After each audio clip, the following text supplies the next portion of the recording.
I didn't understand real fear until the night I learned that not every light in the woods means safety. I remember how the air felt that evening, sharp, damp, the kind of Oregon cold that sneaks under your collarbone and settles in your ribs. I'd been driving my old blue Volkswagen Westfalia up along the coastal backroads west of Tillamook, trying to outrun a week that had been eating at me from the inside out. I told myself the trip was about clearing my head, finding some quiet, maybe taking a few pictures for my channel. But the truth was simpler and uglier. I was tired of pretending that the world didn't feel like it was slowly closing in. Work stress, loneliness, the kind of insomnia that turns your thoughts into a warm, humming cage. I needed a break from myself more than anything. The spot I chose wasn't a formal campground. It was one of those unmarked cutouts locals use when they hunt elk in the fall. Just a strip of dirt off a logging road, shielded from the wind by a wall of coastal spruce. A friend of mine named Avery, 33 years old and raised in that region, had told me about it a year earlier. Best place to disappear for a night, he'd said. Great stars, no tourists, no noise except the trees. Just don't follow the lights. At the time, I thought he'd been joking. In hindsight, I think he was trying to warn me without saying it outright. I parked the Volkswagen just before dusk, the sky turning the color of tarnished copper as the sun dropped behind the ridge. I slid open the side door, letting the cool air spill in, carrying the smell of wet moss and ocean salt. It wasn't silent, not exactly, but the noise was natural, alive. Wind pushing through the branches. A woodpecker working somewhere far off. The distant rumble of a creek I hadn't yet seen. For the first time in weeks, I felt my brain unclench. I cooked a simple dinner on the small stove. Canned soup, tortillas warmed over the pan, a cup of coffee that tasted slightly like metal, but reminded me of every road trip I'd ever taken. I sat in the open door of the van, legs dangling out, and watched the sky bleed into darkness. There's something about that first moment when day finally gives up that changes the whole tone of the forest. Colors fall away, depth changes, familiar shapes get swallowed by shadow. It doesn't feel like the woods anymore. It feels like a presence. Still, I felt grounded, calm, even. I told myself I would sleep early, maybe hike down toward the creek in the morning. I wasn't expecting anything unusual. I wasn't looking for fear. But fear, it seems, was looking for me. It started with a sound, soft, distant, rhythmic. At first, I thought it was just branches swaying, knocking against each other. But this was more uniform, more intentional. 3 slow taps. Pause. 3 more. Far off, carried on the wind. My first instinct was to rationalize it, a hollow log shifting, maybe an elk or deer stepping across deadfall. The human mind will do anything to avoid believing it's hearing something unnatural. And I was already fighting my own internal resistance. I'd promised myself I wouldn't let my anxiety turn every sound into a threat. But it wasn't my fear of the noise itself that bothered me. It was the familiarity of the rhythm. I'd heard something like it once, 2 years before, while camping near Mount Baker. The ranger we spoke to afterward told us it was likely hunters signaling each other, though he hadn't looked convinced even while he said it. The tapping faded. For a moment, the air was still again. I almost convinced myself it hadn't happened. The night deepened. The temperature dropped quicker than expected, the kind of sudden cold that feels purposeful. I zipped my jacket, rubbed my hands together, and scanned the tree line out of habit more than concern. Nothing moved. The forest felt heavy but quiet. Then I noticed the smell, like something faintly sweet but wrong. Not floral, not rotten, something in between, like sap that had been heated too long. The kind of scent that catches in the back of your throat. I stood up, looking around, trying to place its source. The breeze was thin but steady, blowing in from the east. The smell shouldn't have been that strong unless whatever caused it was close. That's when I saw the light. A single, trembling white glow deep between the trees, maybe 70 yards from where I stood. It wasn't a flashlight beam. It didn't move like one, didn't flicker or sweep. It stayed low, maybe 3 feet above the ground, steady and impossibly bright compared to the darkness around it. A lantern, I thought. Someone walking a trail. Someone who needed help. But something in me knew before the rest of my brain caught up. The light was wrong. My instinct, the one I'd been denying all day, curled up like a fist inside my chest.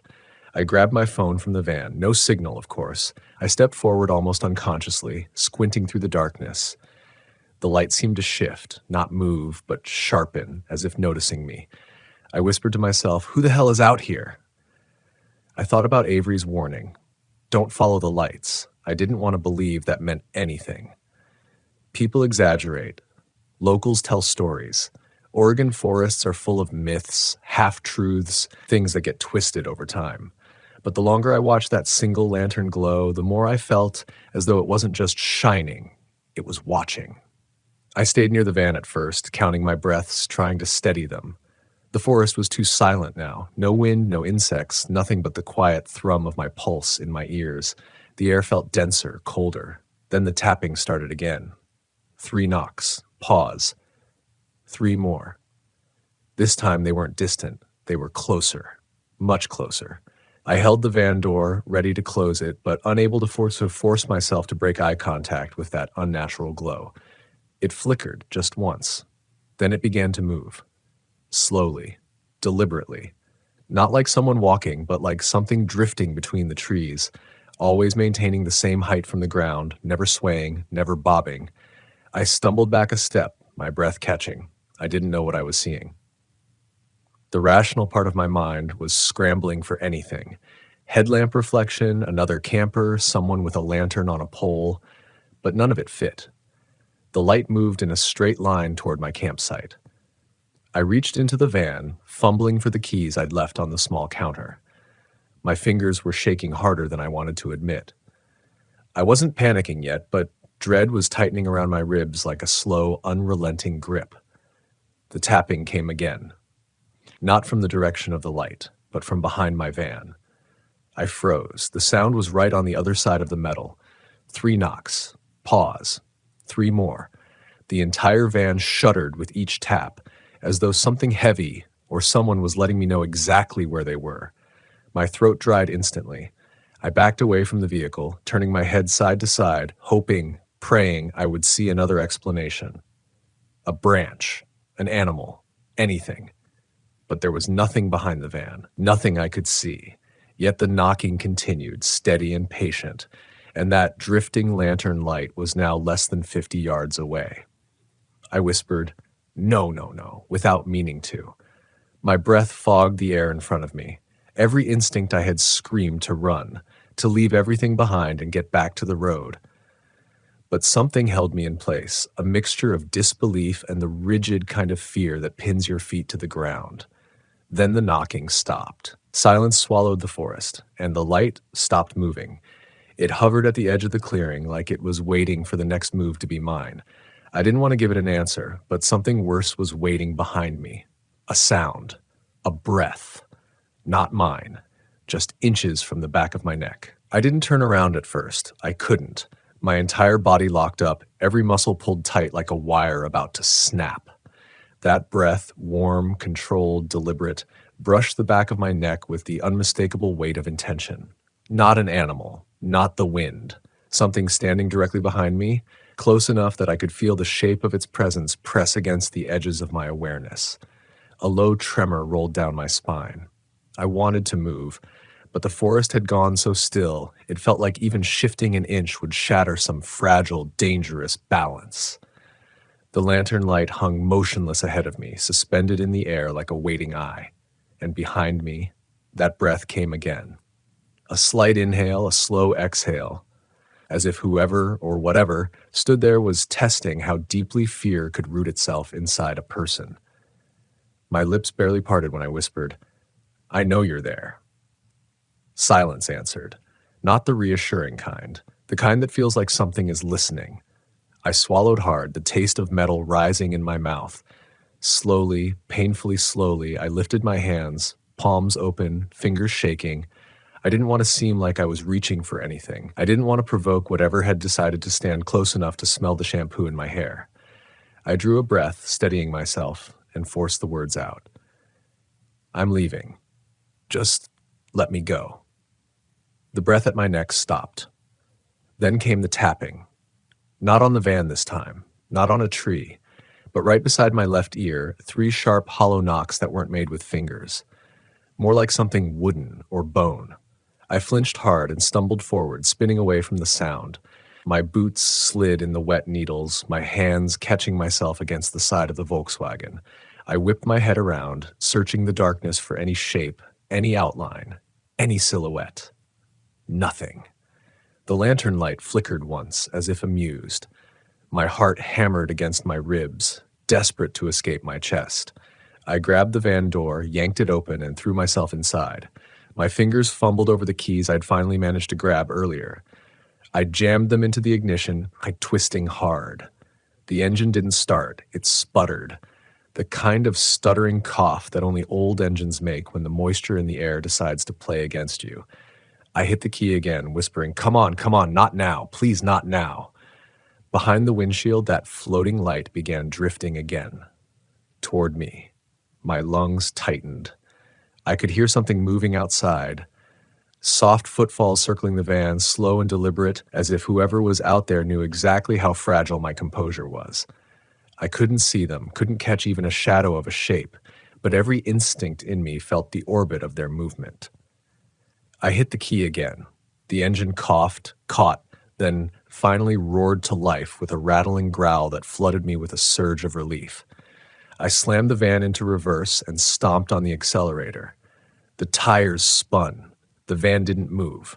For a split second, I didn't understand. I pressed the pedal again harder. The engine whined. The tires shrieked against the mud and needles.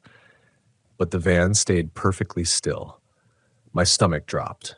Something held it in place. Something heavy. Something powerful.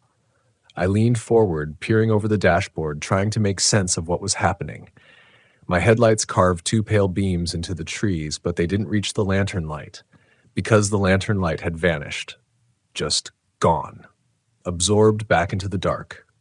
I looked down at the rearview mirror and froze. 2 pale shapes stood behind the van, not faces, not bodies. Just the faint outlines of hands pressed flat against the back windows. They weren't smudges. They were shapes, like someone outlined them with frost. As I stared, the fingers curled slightly, pressing harder, the glass bowing inward with a soft, brittle creak. That was enough. I slammed the shifter into drive and floored the gas. For a moment, the van didn't move. Something resisting, something pushing back with impossible strength. Then suddenly the hold snapped. The van lurched forward so violently I nearly slammed into the steering wheel. I gripped it tight and tore down the narrow logging road. Gravel spitting against the undercarriage, branches clawing at the sides like hands trying to drag the vehicle back. I didn't look in the mirrors. I didn't want to know what might be following. The road twisted in sharp, uneven turns, barely wide enough for the van. My headlights bounced wildly over the ruts, illuminating only flashes of trees and undergrowth. I kept waiting to see that lantern appear ahead of me, hovering like a trap already set. But the road stayed empty, until the smell returned. That sweet, wrong scent I'd noticed earlier, stronger now, pouring through the vents even though I'd shut them. It made my stomach twist, made my teeth ache. Something about it felt invasive, like it was trying to crawl inside my memories, latch onto something it recognized. I wiped at my face, trying to stay focused. Just get to the main road. Just get to cell service. Just get away. But the deeper I drove, the more disoriented I became. I'd taken that logging road before, and it had always been simple. 1 road in, 1 road out. A straight shot back to the county-maintained gravel. Tonight, it twisted in ways I didn't remember. Forks appearing where there shouldn't be any. Tight curves leading into ravines I didn't recognize. A sense of distance stretching and contracting like the forest was rearranging itself around me. My chest grew tight with a creeping dread that's worse than panic. Disorientation. The feeling of being swallowed by a place you thought you understood. I slowed the van, headlights casting long shadows across the ferns. Then I saw something ahead. A figure standing in the middle of the road, not moving, not reacting to the van's lights, just standing. I slammed on the brakes. The van skidded, fishtailing slightly before stopping. The figure was tall, taller than any person I'd ever seen. Its shoulders were narrow, its limbs impossibly long, as if stretched. It didn't turn toward me. It didn't raise a hand or step forward. It just stood under the glow of my headlights, completely still. A lantern hung from its right hand. But the lantern wasn't lit. The light, the one I'd seen drifting through the trees, wasn't there. And something about its absence made everything infinitely worse. I reached down slowly, turning off my headlights. The forest plunged into darkness. Not total, but close. I flicked them back on. The figure didn't move. It didn't flinch. It didn't react at all. I whispered to myself, "This isn't real. You're exhausted. You're stressed. You're hallucinating." But hallucinations don't leave tracks. I looked down. The road beneath the creature's feet was indented, deep impressions pressed into the mud as if something extremely heavy had been standing there for hours, not seconds. My breath trembled out of me. I didn't know what to do. Reverse? Drive forward? Honk? The figure slowly tilted its head, not toward me, but toward the tree line, as if listening to something I couldn't hear. Then the smell surged so intensely that I gagged. The creature lifted the unlit lantern, and for the first time it turned its face toward me. Except it wasn't a face. Just darkness, thick and dense, like smoke trapped behind skin. Then the lantern flared alive with a blinding white light. Not flickering, not moving, exploding. The forest lit up in a violent burst so bright it washed out the world. And when everything went white, everything went silent. Not quiet, silent. The kind of silence that means something has changed, something irreversible. When the light finally collapsed back into darkness, I couldn't breathe. Not because I was out of air, because the world felt wrong, like my lungs had forgotten how to pull oxygen from it. My ears rang with a high, piercing tone, a thin, metallic shriek that seemed to come from inside my skull more than outside. I blinked hard, trying to force shapes out of the afterimage that pulsed behind my eyes. At first, everything was just shadows melting into thicker shadows. The road, the trees, the steering wheel under my shaking hands. But the tall figure, the impossible thing that had stood in the beam of my headlights, was gone. Not walked away, not retreated. Gone. The only proof it had ever been there was the smell, sickly sweet, suffocating, and the faint, heavy impressions in the mud that my headlights barely reached. I fought to steady my breathing, gripping the wheel until my knuckles ached. My instincts were tearing in two directions at once, one screaming at me to get the hell out of there, the other warning me that moving blindly could put me exactly where it wanted me. I made the mistake of whispering, "Where are you?" And the forest answered. Not with a sound, but with a shift. A subtle change in the pressure of the air, as if the very atmosphere tensed. The treetops bowed with a wind I couldn't feel. The shadows thickened in unnatural symmetry, drawing inward from every direction, converging toward the road like a slow, tightening noose. I drew a breath that felt sharp enough to split my chest.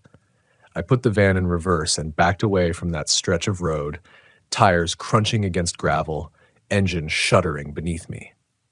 Each foot I gained felt like I was dragging myself out of a mouth that wanted to swallow me whole. Only when I was back around the bend, far enough that the indentation marks vanished from view, did I dare stop the van. I turned off the headlights, killed the engine, and sat in the dark, trying to stop my hand from trembling. The forest remained tight around me, listening, alert.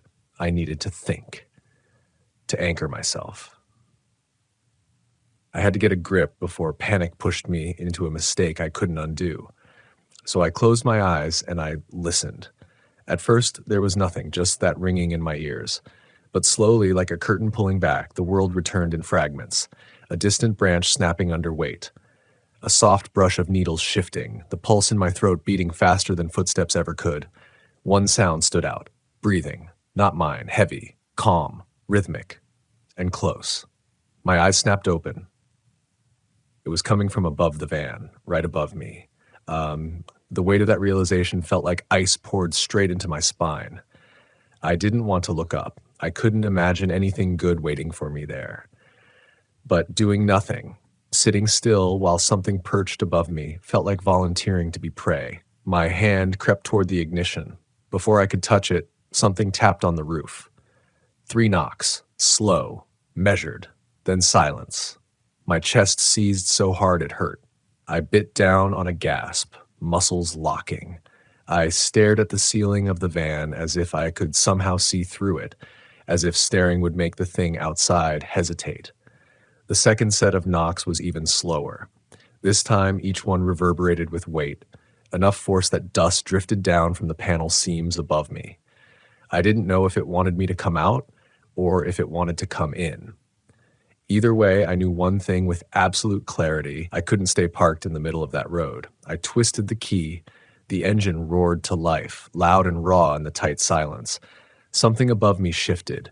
The roof dented inward, barely an inch, but enough to tell me it was strong. Too strong. I slammed the van into drive. And that's when the screaming started. Not from me. Not from the forest. From whatever was above me. It wasn't a human sound. It wasn't even close. It was the shriek of something old and furious. A tearing, serrated wail that vibrated through the metal of the van and straight into my spine. I stomped the accelerator, tires spinning before catching traction, lurching the van forward so abruptly the entire roof groaned. Something slid across the metal. Long, dragging friction, like talons or branches or limbs that were far too rigid to be either. The weight moved toward the rear as I picked up speed. Then it launched off. The van rocked violently from the force, skidding half off the narrow road before I corrected the wheel and drove as fast as that old VW engine could push. My eyes stung from the tears I hadn't realized were forming. My palms burned against the steering wheel. But I didn't slow, not for anything. Trees whipped past in blurred streaks, gravel spat out behind the tires. The smell, sweet and unnatural, faded with each desperate surge of distance, but it never disappeared completely. As long as I could still smell it, I knew I wasn't safe. Minutes passed. Maybe, or maybe it was seconds stretched out by terror. My sense of time had dissolved into raw instinct. All I cared about was movement, speed, escape. Then ahead I saw it. A shape, no, a glow, a lantern, hanging from a branch over the road, motionless, perfectly centered. My heart stopped. It shouldn't have been possible. I'd seen it vanish. I'd watched the creature hold it unlit. But now it dangled above the only path forward, swaying gently with a breeze I couldn't feel, its white flame steady as bone. I hit the brakes so hard the tires skidded sideways, the van spinning in a half circle before stopping crooked across the road. My brain felt like it was clawing at itself, trying to find a logical explanation where none existed. Then I saw movement beneath the lantern. Feet. Human-looking feet. Bare, dirty, still. My breath caught in my throat. The rest of the body came into focus slowly, as if the forest itself was unveiling it. Long legs, a torso stretched just a little too tall, arms that hung with an unnatural slackness, and that face, still nothing but a void, a shape carved out of the darkness rather than something lit by the lantern above. The figure didn't move. It didn't turn. It simply existed there, blocking the only exit. I whispered, "No, no, no, no." That's when it finally raised its head. Not toward me, but toward the lantern. The flame inside it pulsed once, twice, then extinguished. Darkness slammed down like a curtain. I turned the van around so fast I scraped the bumper against a tree trunk. I didn't care. I floored it back down the road, away from that unlit lantern, away from that figure, away from the unnatural stillness that followed the flame going out. But as I tore through the darkness, something shifted inside me. A memory. A warning. Avery's voice from a year ago, casual, almost joking. Just don't follow the lights. I'd always assumed he meant the lit ones. I never considered the unlit ones might be worse. The road twisted again, disorienting and unfamiliar, but I kept going, kept pushing, kept forcing distance between me and whatever had taken interest in me. The smell faded, the air warmed, the forest began to sound like a forest again. For the first time since the nightmare began, I let myself hope I was getting out, until I rounded a final bend and saw my campsite, my fire pit, my boot prints, my van's first tire tracks. I had driven the entire forest and somehow ended up exactly where I began, except I wasn't alone this time. Someone was standing beside my van, not the creature, not the figure from the road, someone else, and they were holding the lantern. I didn't go looking for the legend, not at first. I was just trying to outrun the heat. Early September in Nevada has a way of making you feel like you're melting from the inside out, even when the sun slips behind the ridgelines. I'd been driving my old Volkswagen camper for hours, letting the desert roll past in long waves of rust-colored rock. I wasn't headed anywhere important. That was the point. I'd been trying to scrape my head clean again, to get some space after a summer that felt like one long static buzz in the back of my skull. I kept telling myself the trip was supposed to help me think.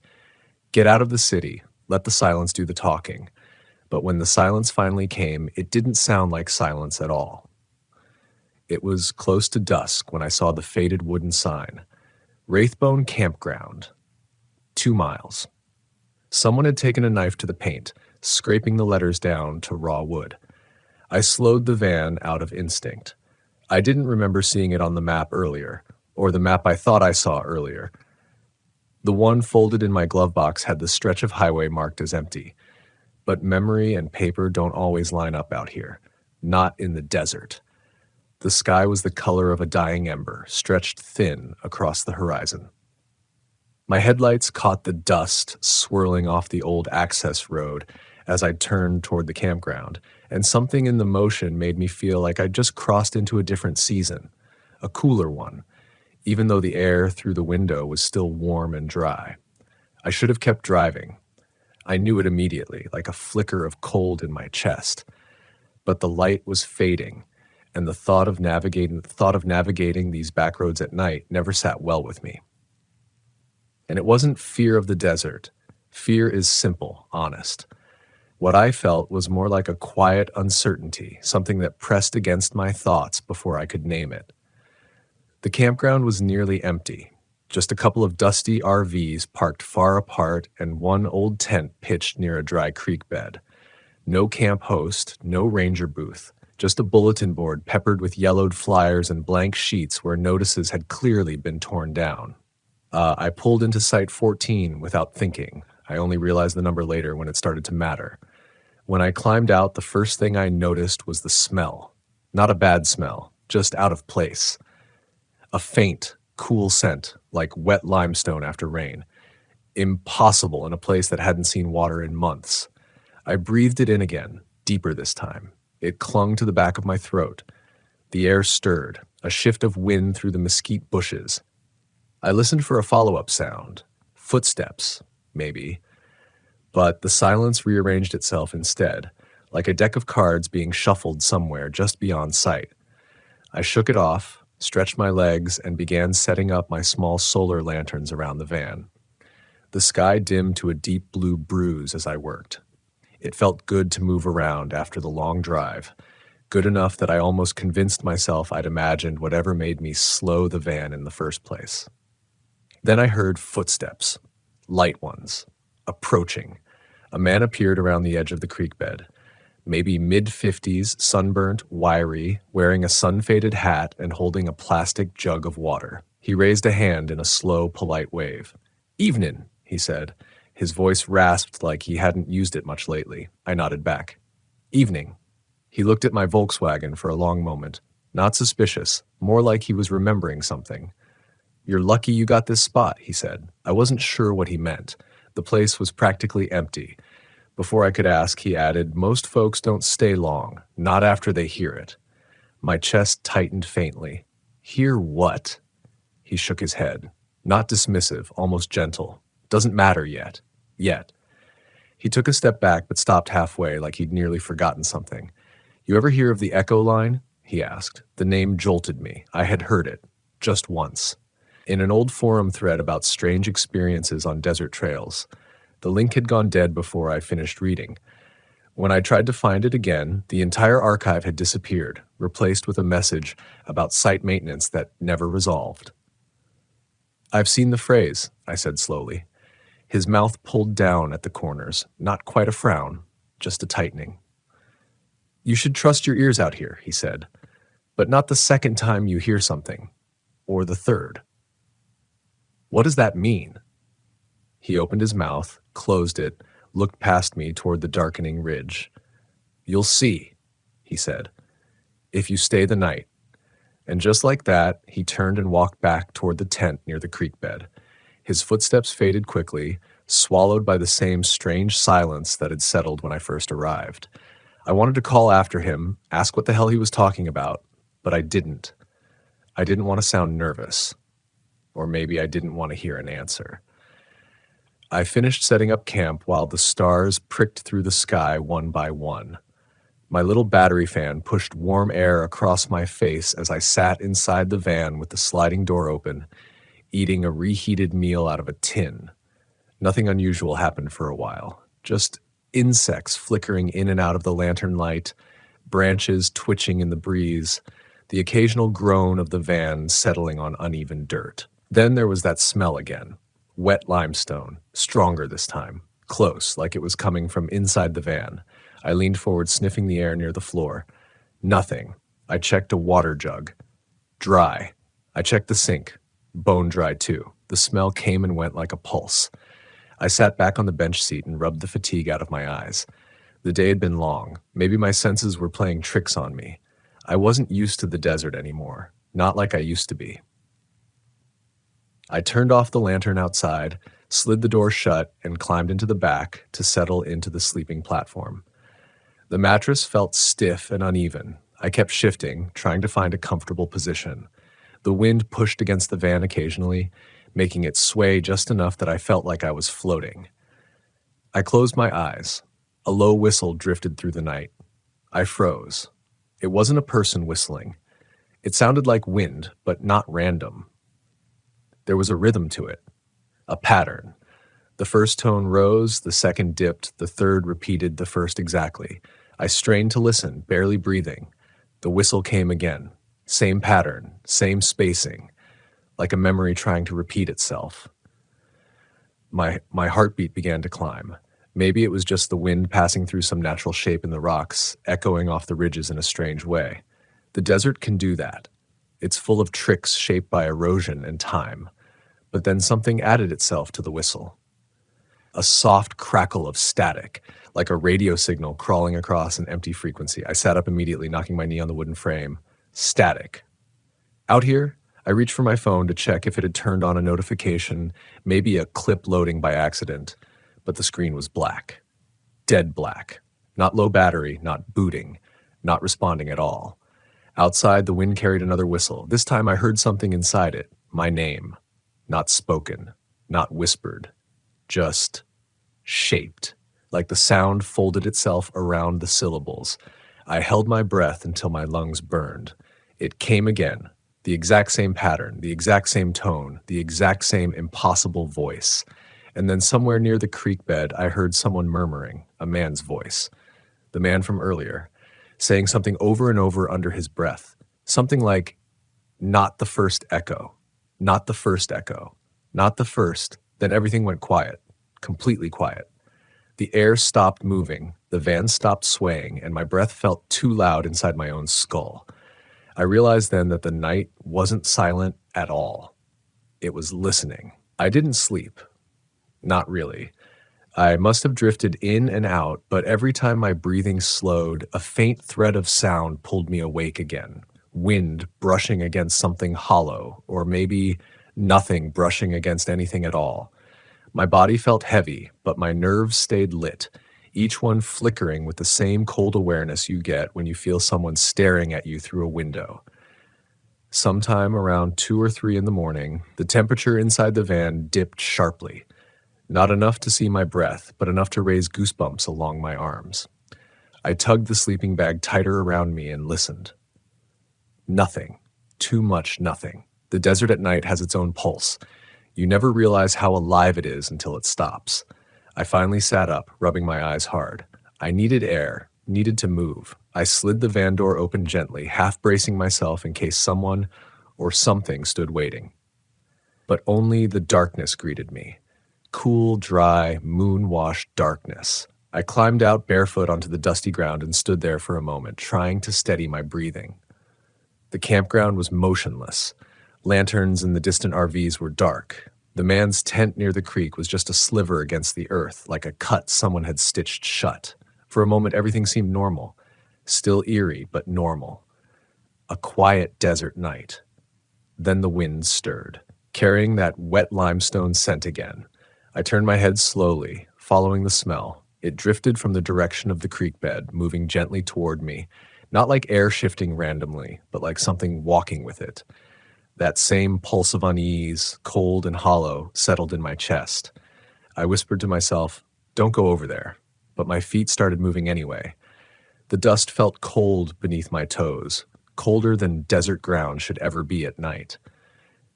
I hugged myself, rubbing my arms as I approached the creek bed. The dry earth dipped down into a ravine of cracked clay. No water, no moisture, nothing alive. I should have turned back.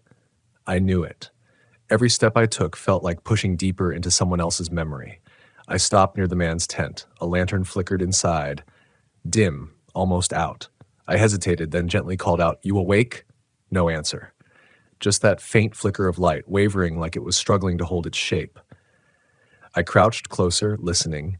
Inside, the man was whispering again, very softly, like someone counting breaths. I leaned toward the tent flap. His voice rose just enough for me to catch the words. Not the first echo. Not the first echo. Not the first echo. The phrase looped with mechanical precision. Not frantic, not panicked, just trapped. A chill dragged itself down my spine. I reached out to touch the tent flap, then stopped. My fingertips hovered over the fabric as the whispering abruptly ceased. Silence slammed into my ears like a physical force. Then, a single clear whistle sounded behind me. 3 tones, one rising, one falling, one rising again. Exactly the same pitch, exactly the same spacing, exactly the same rhythm. It wasn't wind, it wasn't coincidence, it was repetition. I froze in a half crouch, my chest tightening painfully. Slowly, like turning underwater, I angled my head toward the sound. The ridge above the campground was draped in moonlight. Nothing moved. No silhouette, no animal, no person. But the sound had come from there. I knew it the way you know when someone calls your name in a crowd. Instinct. Bone deep. "Hey!" I snapped, my voice cracking. The word sounded wrong in the stillness, absorbed too quickly like the night swallowed it whole. For half a second, I thought I heard the man inside the tent let out a breath. Not a sigh, more like relief. I wasn't sure why. It wasn't comforting. I backed away from the tent slowly, keeping my eyes on the ridge. The smell of wet limestone was everywhere now, clinging to the back of my tongue, seeping into the air around me. I walked backward toward my van, fighting the urge to run. That ridge wasn't high. Something could have climbed up there without me noticing. Someone could have been standing just beyond the lip of the hill, waiting for the moon to hit right. And I shut the sliding door and locked it without thinking, as if a thin sheet of metal could protect me from something that could imitate a voice perfectly. Inside the van, the air felt stagnant. Even with the windows cracked, the scent stayed tucked beneath everything else. I lay down again and stared at the ceiling, trying to convince myself none of it meant what it felt like it meant. But then the static returned. Soft at first, so soft I thought it was tinnitus. A faint crackle rising through the stillness, weaving itself into the fabric of the night. I looked at my phone again, still dark, unresponsive. The static grew stronger, like someone adjusting a dial. Then the whistle returned. Not outside, inside the van. I sat bolt upright, my breath catching in my throat. The whistle repeated, perfect as a recording, though I knew I had no devices playing anything. No radio, no speakers, no open apps. I spun around, searching for the source. Nothing. Just my van, my blankets, my breath fogging slightly in the cold. Then, from under the bench seat behind me, the sound repeated. Lower this time, almost like a reply. I lurched forward and grabbed the storage compartment handle. My fingers trembled around the metal. I pulled it open. Nothing. Only my gear, a wrench, a spare flashlight, 2 folded blankets, a journal I hadn't touched in months. I stared at the journal for a long moment, my stomach tightening. It wasn't where I remembered leaving it. It wasn't arranged how I remembered packing it. I lifted it slowly. The cover felt cold, damp, even. I flipped it open, blank pages, all of them. My handwriting gone, completely gone. I closed it too hard, the sound sharp inside the van. My heartbeat pounded in my ears. The static returned, louder this time, as if responding to my fear. I whispered, "Stop." The sound died instantly. I didn't like that. Not at all. The silence that followed felt aware. I lay down again, pulling the sleeping bag up to my chin. I didn't blink for a long time. Eventually, exhaustion dragged me under into a restless, fragmented sleep where shadows stretched too far and voices sounded underwater. When I woke again, the sun was just starting to rise. Pale, dusty light filtered through the windshield, painting the desert in muted shades of gold. For a moment, I thought everything would look normal in daylight. But when I stepped outside, rubbing the grit from my eyes, I stopped cold. Footprints circled my van. Not human, not animal, just impressions, like something had pressed into the dirt with no shape, no definition, just weight. My breath shuddered out of me. Then I saw something else, a symbol drawn behind my back, left tire. Not carved, not etched, just a dragged line in the dust, a looping shape that made no sense at first glance. But I recognized it. I had seen it once in a thumbnail of a video I never got to watch, a video that vanished from the internet the same day.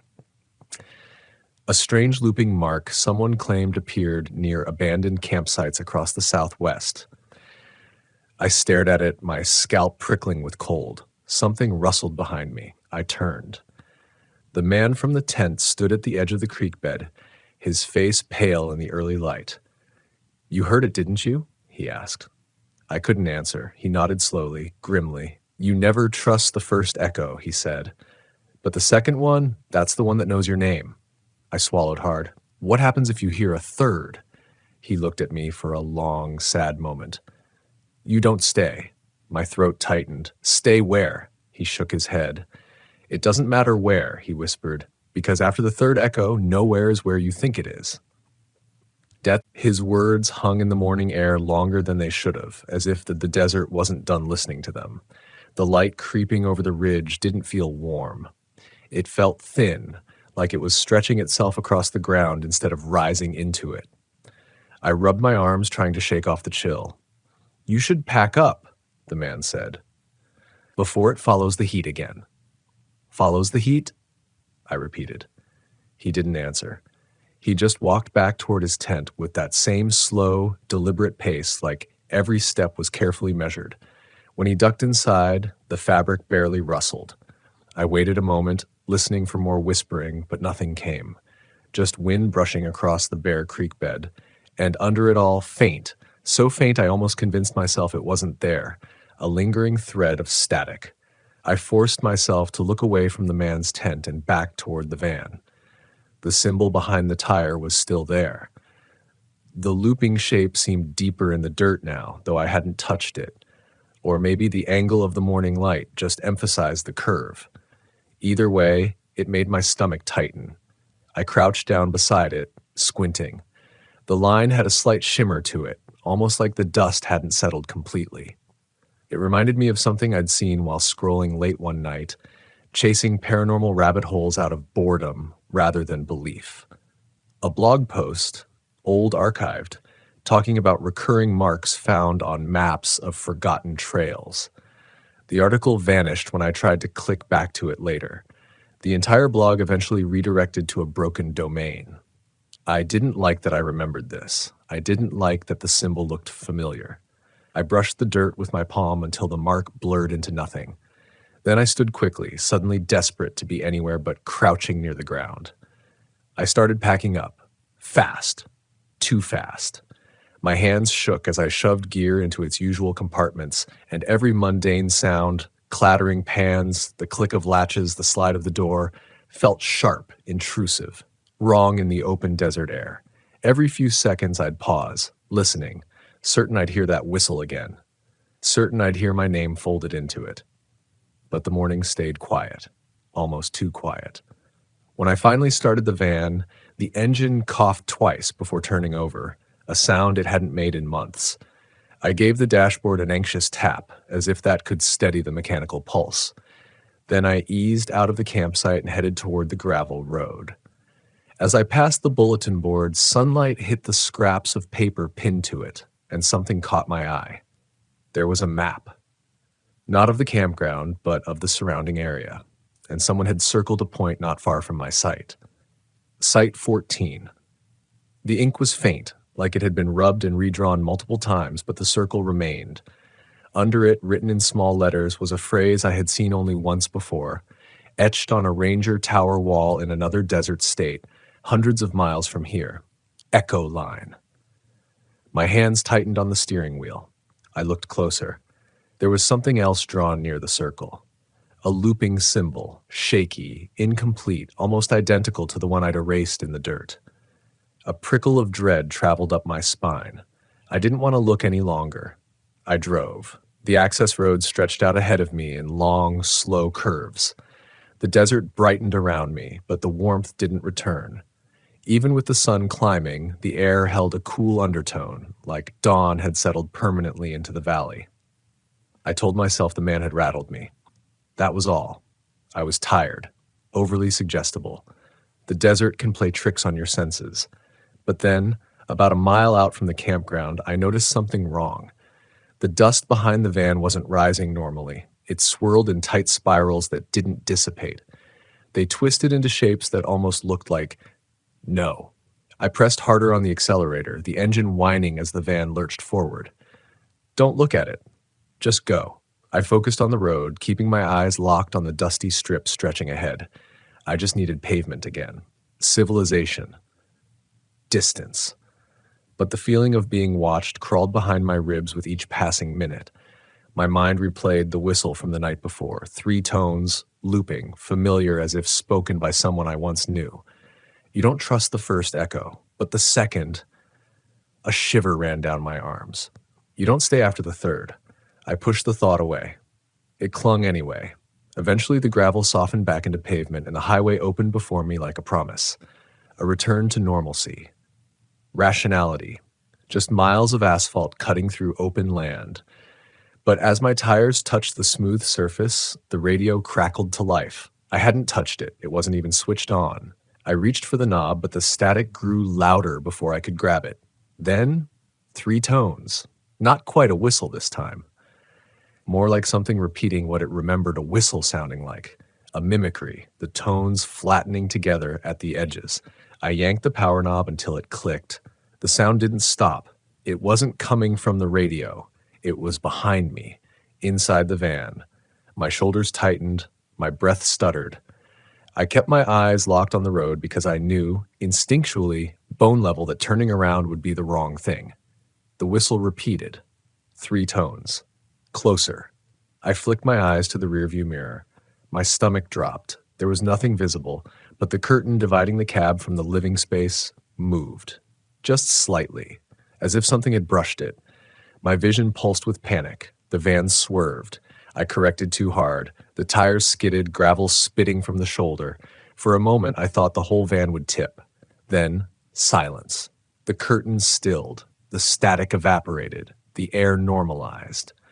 I forced myself to breathe again, hands shaking violently around the wheel. I looked in the mirror once more. Nothing. Just the dim interior of the van and the pile of blankets I'd shoved aside earlier. I didn't see anything, but I smelled something. Wet limestone. No. I hit the gas. Hard.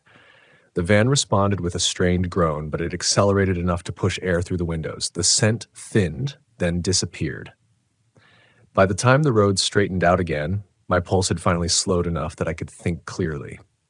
I needed to stop. Not long, just enough to check the van.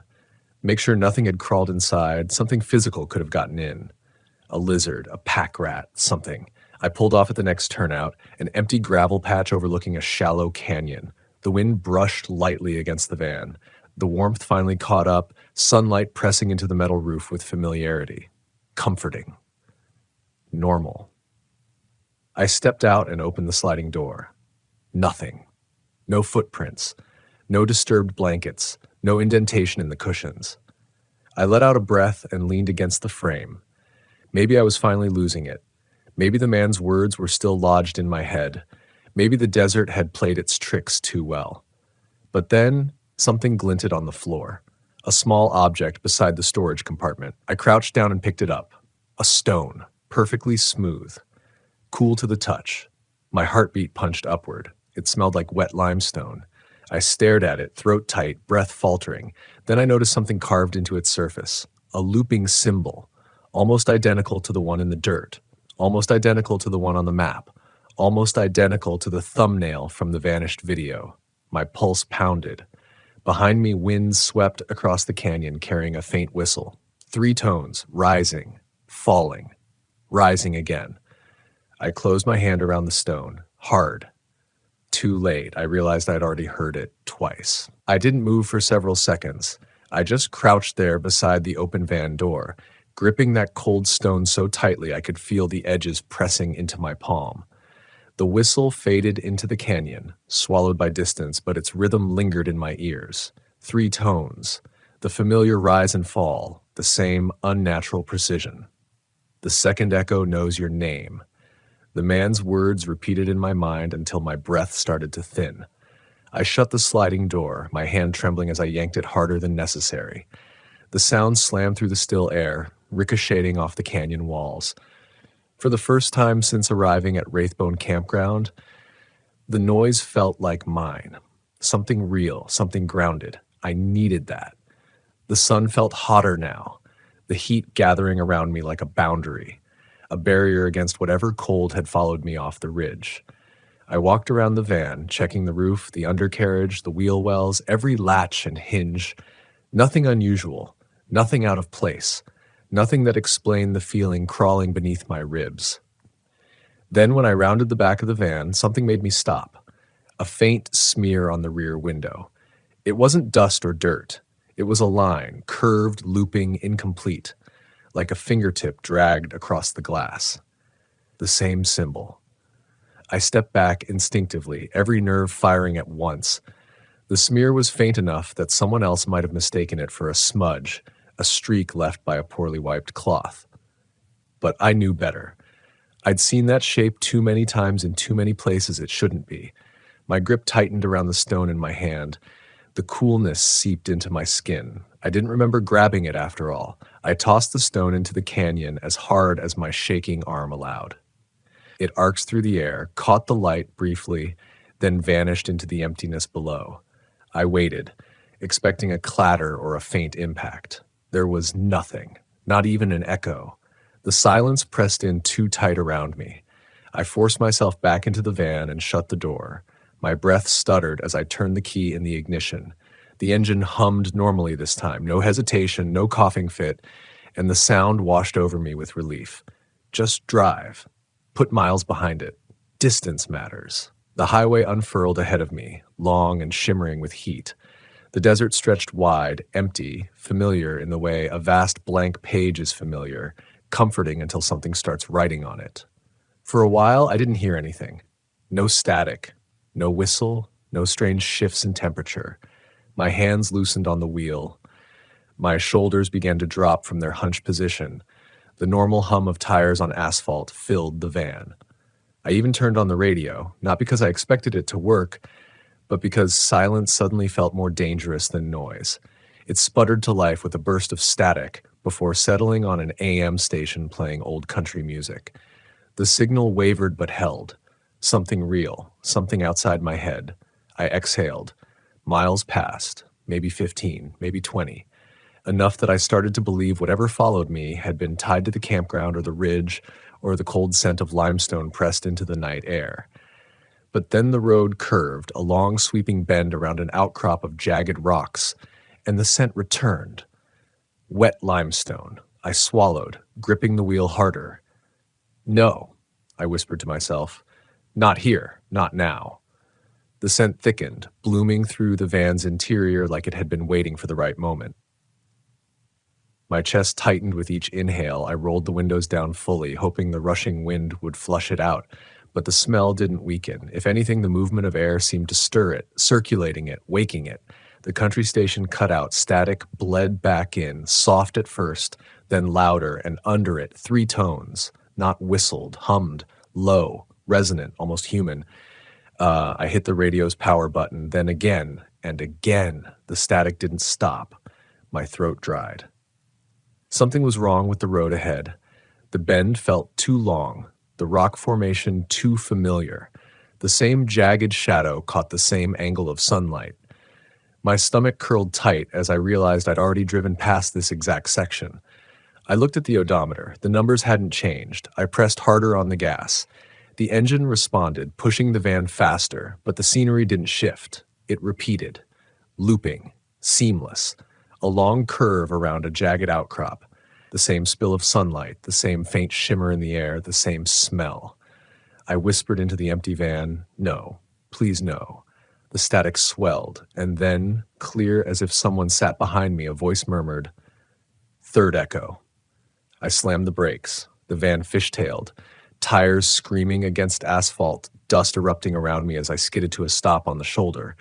My heart pounded so loudly it drowned out the static, until the static died abruptly, leaving the world raw and exposed. My breath shook. Numbness prickled across my fingers. I forced myself to turn around, slowly, terrified of what I might find. The back of the van was empty. The curtain was still. The blankets sat in their usual heap. Nothing moved, nothing breathed. But something had changed. A stone sat on the bench seat, identical to the one I'd thrown into the canyon, identical to the one carved with that looping symbol. I stared at it so long my eyes began to water. A gust of hot wind hit the side of the van, jarring it. The smell of wet limestone rolled through the open window, heavy and suffocating. I slammed the windows shut, but the scent clung to the inside of the van like it had always been there. My hands were on the wheel before I made the conscious decision. Drive. I didn't know what direction. I didn't care. Just away. I floored the gas, the van leaping forward with a roar. The highway blurred beneath me. I didn't look in the mirror. I couldn't. The idea of seeing something in the back seat, something sitting with that stone, something watching, would have broken me completely. Miles passed, real miles. Landmarks shifted, shadows changed, the scent faded, the static quieted. Eventually, the road straightened out into a long, familiar stretch that led toward a small desert town. Civilization, people, signal, reality. I breathed again, slow, painful breaths that scraped against the inside of my chest. When the town appeared in the distance, a wave of relief nearly knocked the strength out of me. I slowed down as I approached the first stop sign, scanning for a gas station or a coffee shop where I could gather myself. But the town was wrong, not abandoned, not empty, just muted. People walked slowly along the cracked sidewalks, shadows trailing behind them too long for the angle of the sun.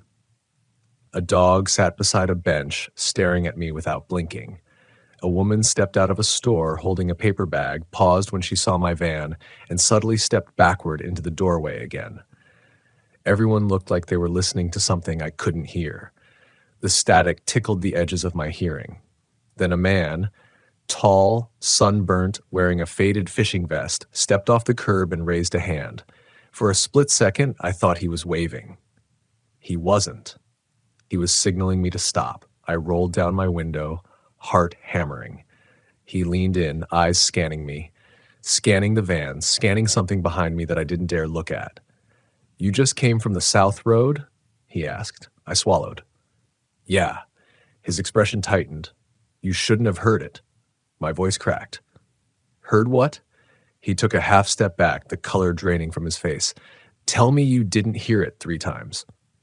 I didn't answer. The silence said enough. He slowly closed his eyes. When he opened them again, something like pity settled there.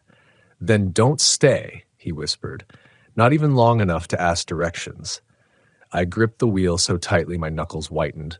"Because once the third echo catches up," he said, stepping away from the window, "it doesn't matter where you go. It follows the pattern, not the place." The static surged again, subtle, distant, but real. My stomach dropped.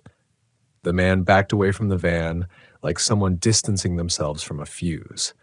I rolled the window up. My breath shook. The stone still sat on the bench seat behind me. I drove through the town without stopping. Every instinct I had screamed against slowing down, against letting the van idle long enough for anything to catch up or catch hold. The people on the sidewalks turned their heads as I passed, not with curiosity, but with a strange, shared caution, as if they all recognized something in the way the van moved, or the air around it, or maybe just in me. The tall man with the fishing vest stood in the rear view until the road curved. He didn't wave. He didn't shout for me to wait. He just watched with that same resigned acceptance you see in someone spotting a thunderstorm on the horizon that's already too close to outrun. My hands tightened around the wheel, and when I reached the edge of the town, something inside me unclenched just enough to breathe again. But the relief didn't last. The desert stretched ahead in a wide, open expanse, flat earth, heat shimmering over the pavement, long, straight highways that offered no cover, nowhere to hide from anything following. The sky had turned a deeper blue, bright but not comforting, more like the color of something stretched too thin. I watched the mile markers pass, 1, 2, 5, 10. I kept checking my mirrors, even though I didn't want to. Nothing moved behind me, but that meant nothing. The first 2 echoes hadn't needed movement. The third wouldn't either. After 20 minutes without any sign of the static, I turned on my phone again, even though I knew it wouldn't respond. The black screen reflected my face, tired, hollow-eyed, and tense, but then something flickered behind my reflection. A symbol. Looping. The same damn one. My throat closed. I pulled my phone away, but the symbol wasn't on the screen. It was on the window behind my shoulder. I jerked forward in my seat. The van swerved slightly before I corrected the wheel. I forced myself to only use the side mirrors, refusing to glance backward. But the sensation of something lurking behind the thin curtain separating me from the rear cabin, something aware, gnawed at me with every mile. I needed to stop again. Not for fuel, not for rest. Just for stability. For a moment to think before fear swallowed rational thought whole. A turnout appeared, a sandy pull-off at the edge of a shallow wash with scraggly mesquite trees leaning over the dry channel.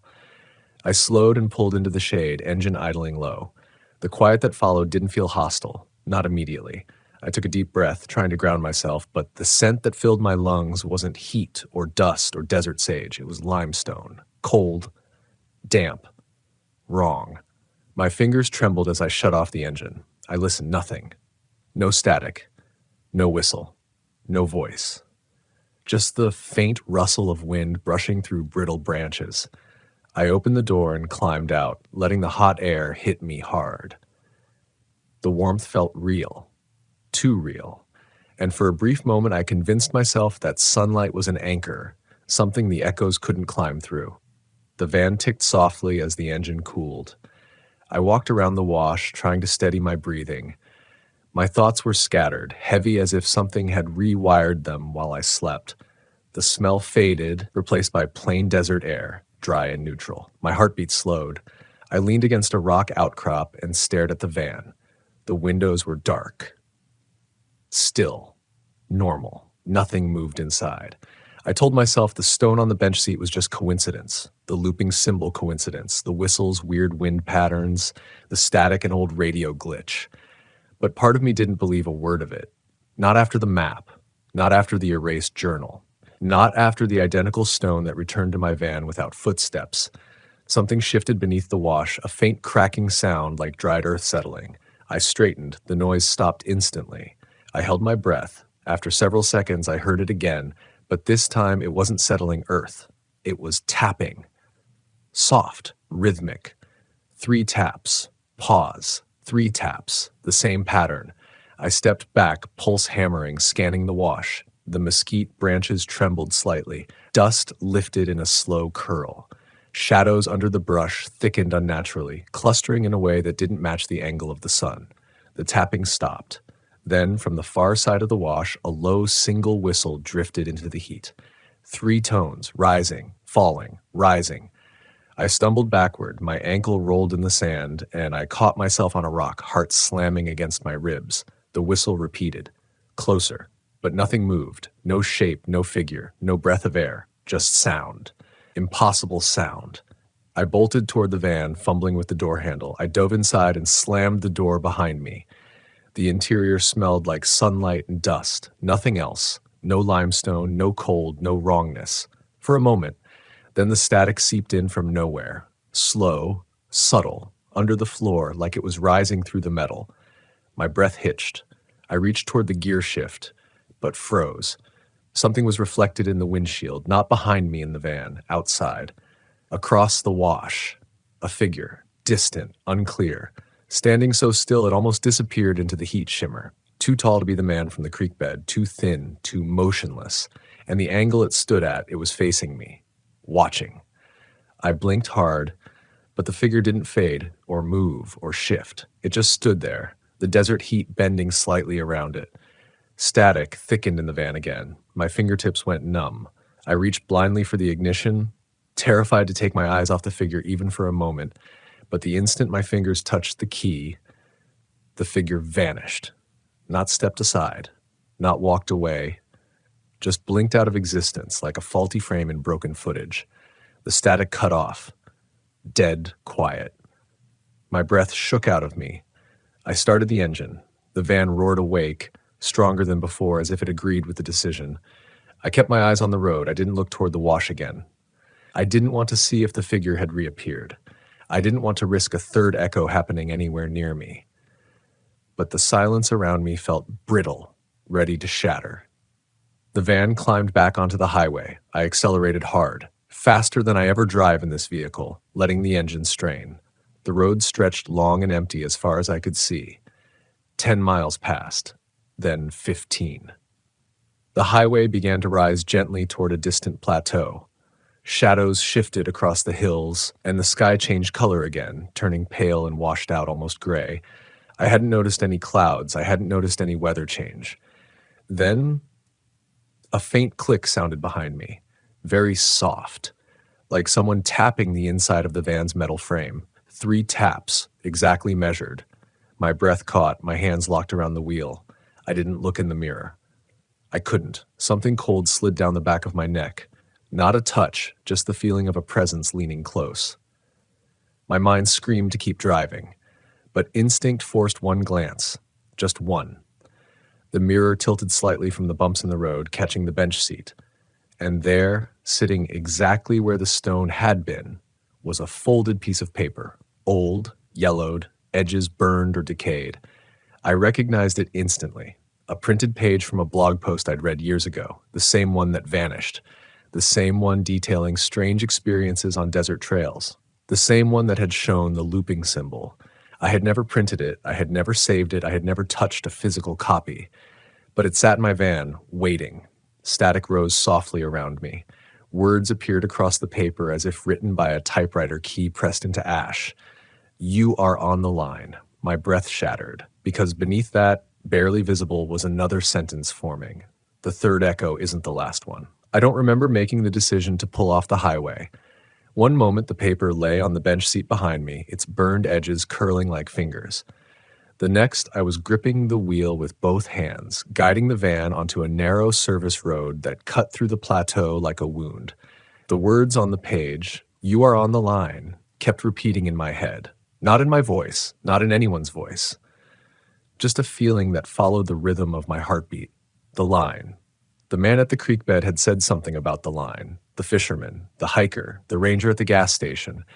People whose faces I could barely recall now, as if memory had blurred around the edges. The service road narrowed, first paved, then cracked, then gravel. The van bounced lightly as I followed it up toward the rim of a ridge where an old picnic pullout sat half buried in sand and forgotten shrubs. I stopped because something inside me whispered that I needed higher ground.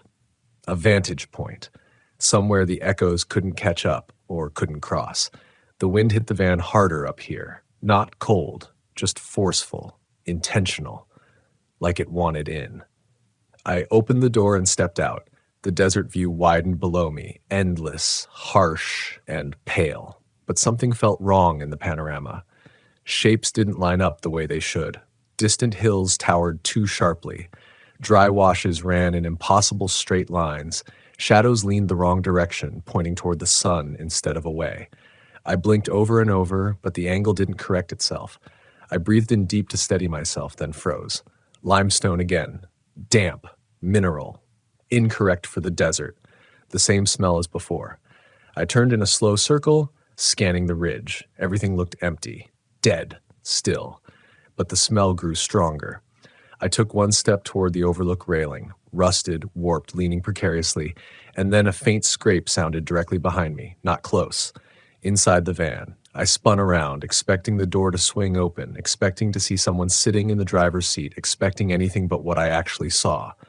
The van was still, doors shut, windows dark, no movement, but the smell, stronger than ever. I approached slowly, one step at a time, my breath shallow. My hand hovered over the sliding door handle. I didn't want to touch it. I didn't want to find it stuck, or worse, find it opening on its own. Static brushed my ears, faint as a memory. I shut my eyes tight, but it stayed. A word pulsed under the hiss. Not spoken. Implied. Look. I reached for the handle, pulled, the door slid open. Nothing inside had moved.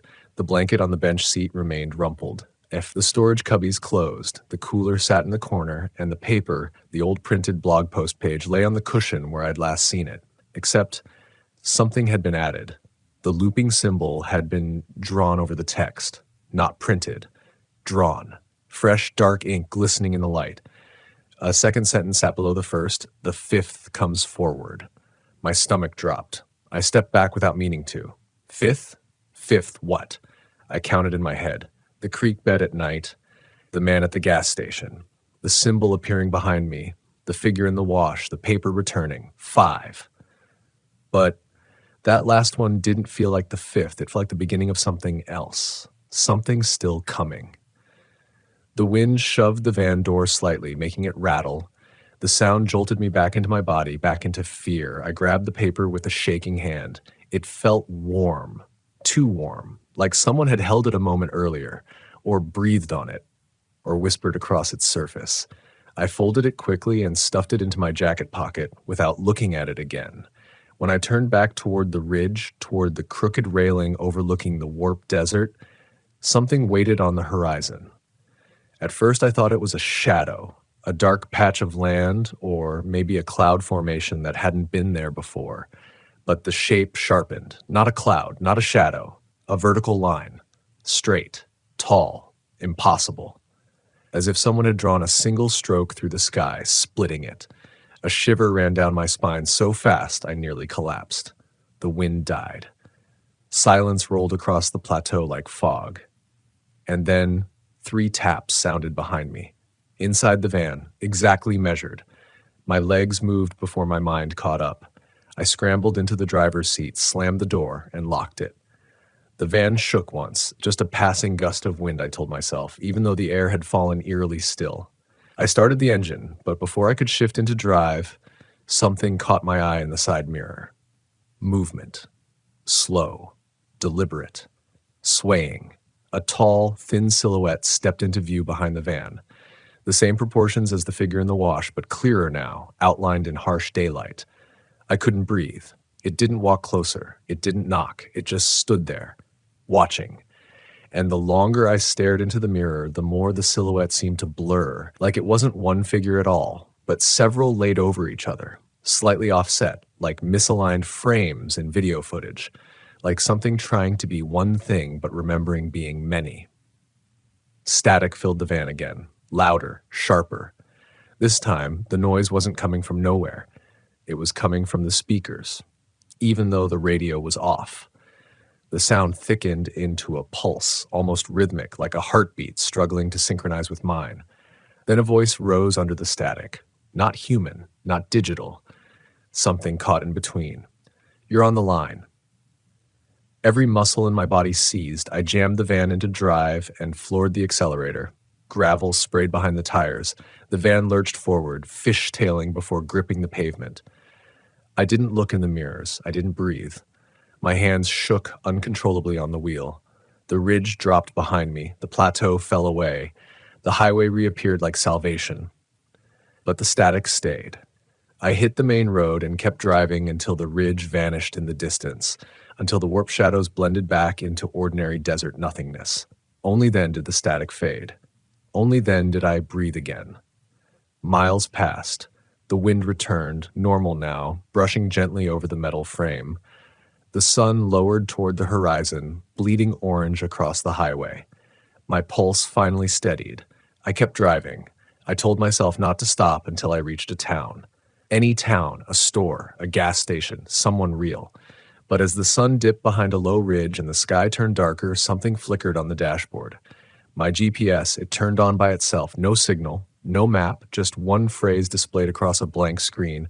You left the line. It does not leave you. My mouth dried instantly. Another flicker. The looping symbol appeared on the GPS. Then a soft whistle drifted to my right. 3 tones, rising, falling, rising. Not outside, inside, in the passenger seat. I didn't look. I couldn't. I just kept driving because whatever sat beside me, whatever followed me from the creek bed to the ridge to the van to the highway, it wasn't done. Not yet. And maybe not ever. Because the desert echoes, but not always in the direction you expect. I didn't understand what true silence meant until the night it swallowed the sound of my own breathing. Even now, sitting miles away from that place, I can still feel the way it pressed against my skull, like the woods themselves were holding their breath, waiting for me to understand something too awful to speak out loud. They told me the trail was quiet. They never said it was dead. I had taken my old Volkswagen Westfalia out for a late-season trip across northern Arizona, following roads that twisted through juniper and ponderosa and then stretched into long, lonely miles of desert scrub. I was 34, tired from work and trying to outrun a kind of heaviness that had been building in my chest for months. Everyone kept telling me I needed rest, something slow, something grounding. I thought the road would do what it had always done for me, smooth out the noise in my head. But as I drove deeper into Coconino, I felt the opposite happening. The air felt thinner, the quiet grew heavier, and every mile I covered made me feel like I was driving straight into the part of myself I kept avoiding. The campground I picked was a small, primitive loop off a long dirt road called Dead Silence Trail. At the time, I thought the name was a joke, maybe some ranger with a dark sense of humor. I didn't realize the name was older than the map itself, older than the Forest Service signs, older than everything except the twisted trees that leaned over the path as if warning anyone foolish enough to enter. The air shifted when I pulled off the gravel road and turned down the last stretch toward the loop. It didn't get colder or windier. It just felt dense, like I was driving underwater. Even the hum of the Volkswagen's engine sounded muted, like someone had thrown a heavy blanket over the world. When I stepped out to choose my site, the silence hit me so hard I instinctively turned around to see if something was blocking my ears. Nothing was. I snapped my fingers. I clapped once. Both sounds fell flat, swallowed instantly, as if the trees had opened their jaws and taken them in. I should have left right then. I should have trusted the knot forming in my gut. But denial is a powerful thing, especially when you've been carrying your own internal noise for too long. I told myself the silence was peaceful. I told myself this was exactly what I needed. I chose the site tucked deepest into the trees, far from the open field near the entrance where most campers would stay. But no one else was there that night. Not a single car or RV. Just me, my Volkswagen, and a forest that seemed to be listening. I spent the first hour unpacking slowly, trying not to think about how unnaturally still the woods were. No wind, no birds, not even the occasional rustle of something small moving through grass. I kept telling myself it was just the season. Late October, animals hunkering down. But the truth was simpler. Everything here had learned not to make noise. As the sun dipped lower, I decided to walk the short trail that looped behind my site. The first thing I noticed was the dirt. It felt soft under my boots, almost too soft, like it had been dug up and refilled again and again. The second thing I noticed was the trees. The trunks were long and pale, with bark that flaked in thin curling strips. They creaked under their own weight, but even the creaking seemed muted, drawn inward instead of outward, like the sound was trapped inside. About 15 minutes in, I started hearing something. It wasn't loud, it wasn't even clear. It was tapping, light, rhythmic, like knuckles brushing against wood. I froze, holding my breath, my mind scrambling for rational explanations. Woodpecker, dripping water, distant machinery, but it didn't sound natural. It sounded intentional, and it came in sets of 3. Tap, tap, tap. Silence. Tap, tap, tap.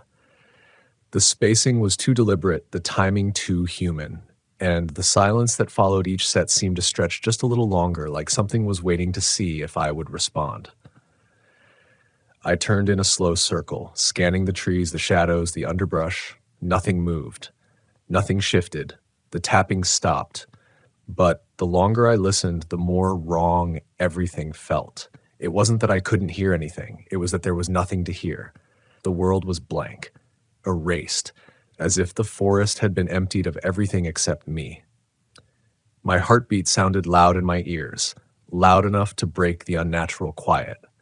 And that's when I realized the tapping had matched my steps. 3 taps when I stopped, 3 taps when I resumed walking. A sick warmth rushed down my spine as the truth clicked into place. The tapping wasn't calling out to me. It was imitating me. I backed away from the woods and returned to my campsite, trying to breathe through the knot in my chest. I told myself the tapping had a simple explanation. Sound bouncing strangely between the trees, maybe a branch falling in pieces. But even as I tried to rationalize it, I could feel the forest pressing closer, waiting for something. I just didn't know what. I cooked a small meal on my camp stove, forcing myself to act normal. The quiet made every movement feel exaggerated. The sound of the pan hitting the metal burner echoed unnaturally in my own skull, but didn't travel into the air around me. It was like the world beyond my body didn't accept sound anymore, like the silence had rules. When the sun slipped behind the ridge, the darkness sank fast. The kind of darkness that doesn't just cover things, it absorbs them. My lantern cast a soft halo around the Volkswagen, but beyond 10 feet, everything dissolved.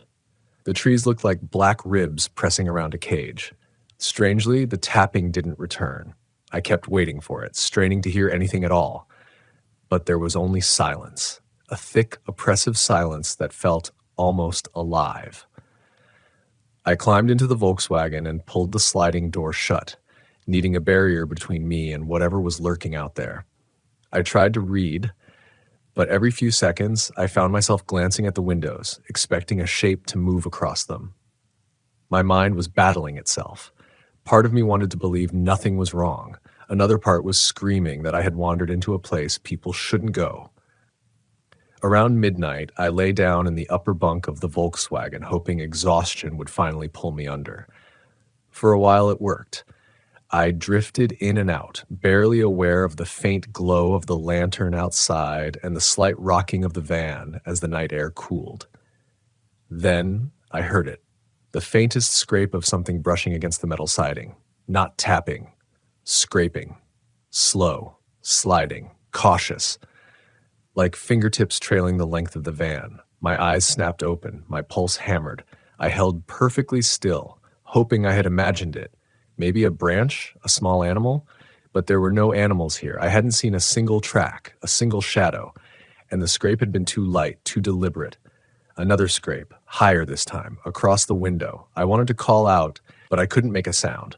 My voice felt trapped somewhere deep inside me, smothered by the same silence that choked the forest. I shifted just enough to peer down from the bunk, staring at the fogged window on the passenger side. A silhouette moved past it. Slow, human height, pausing just out of sight as if listening. I felt something cold coil through my stomach, because the silhouette wasn't looking in. It was listening for something, listening for me. And in that moment, I realized with terrifying clarity that out here, sound was not just rare, it was hunted. The silhouette lingered so long beside the window that I started to wonder if it was even a person. It didn't move the way a person should. There was no shift of weight, no subtle rise and fall of breathing, no sound of gravel under boots. Just a stillness so absolute it made my skin ache. My fingers curled around the edge of the bunk, the rough canvas scraping against my knuckles, and I waited for some hint of intention, aggression, curiosity, anything I could understand. But it only stood there, angled toward the side of the van like someone pressing their ear to a door, listening.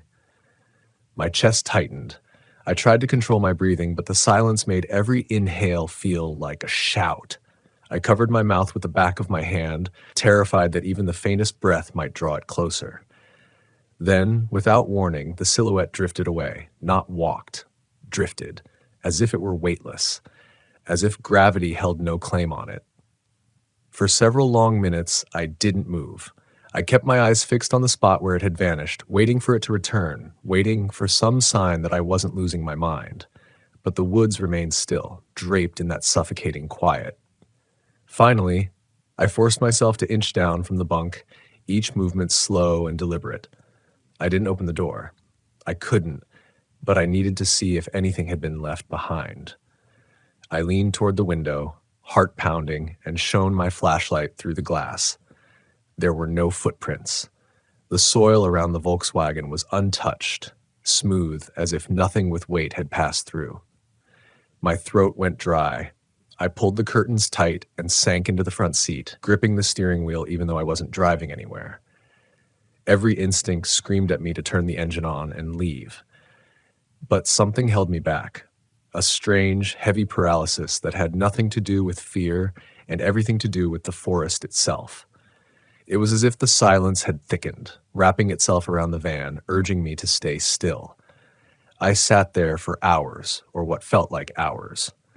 Time became slippery. I kept drifting between moments of sharp, panicked clarity and long stretches where my mind felt distant, fogged.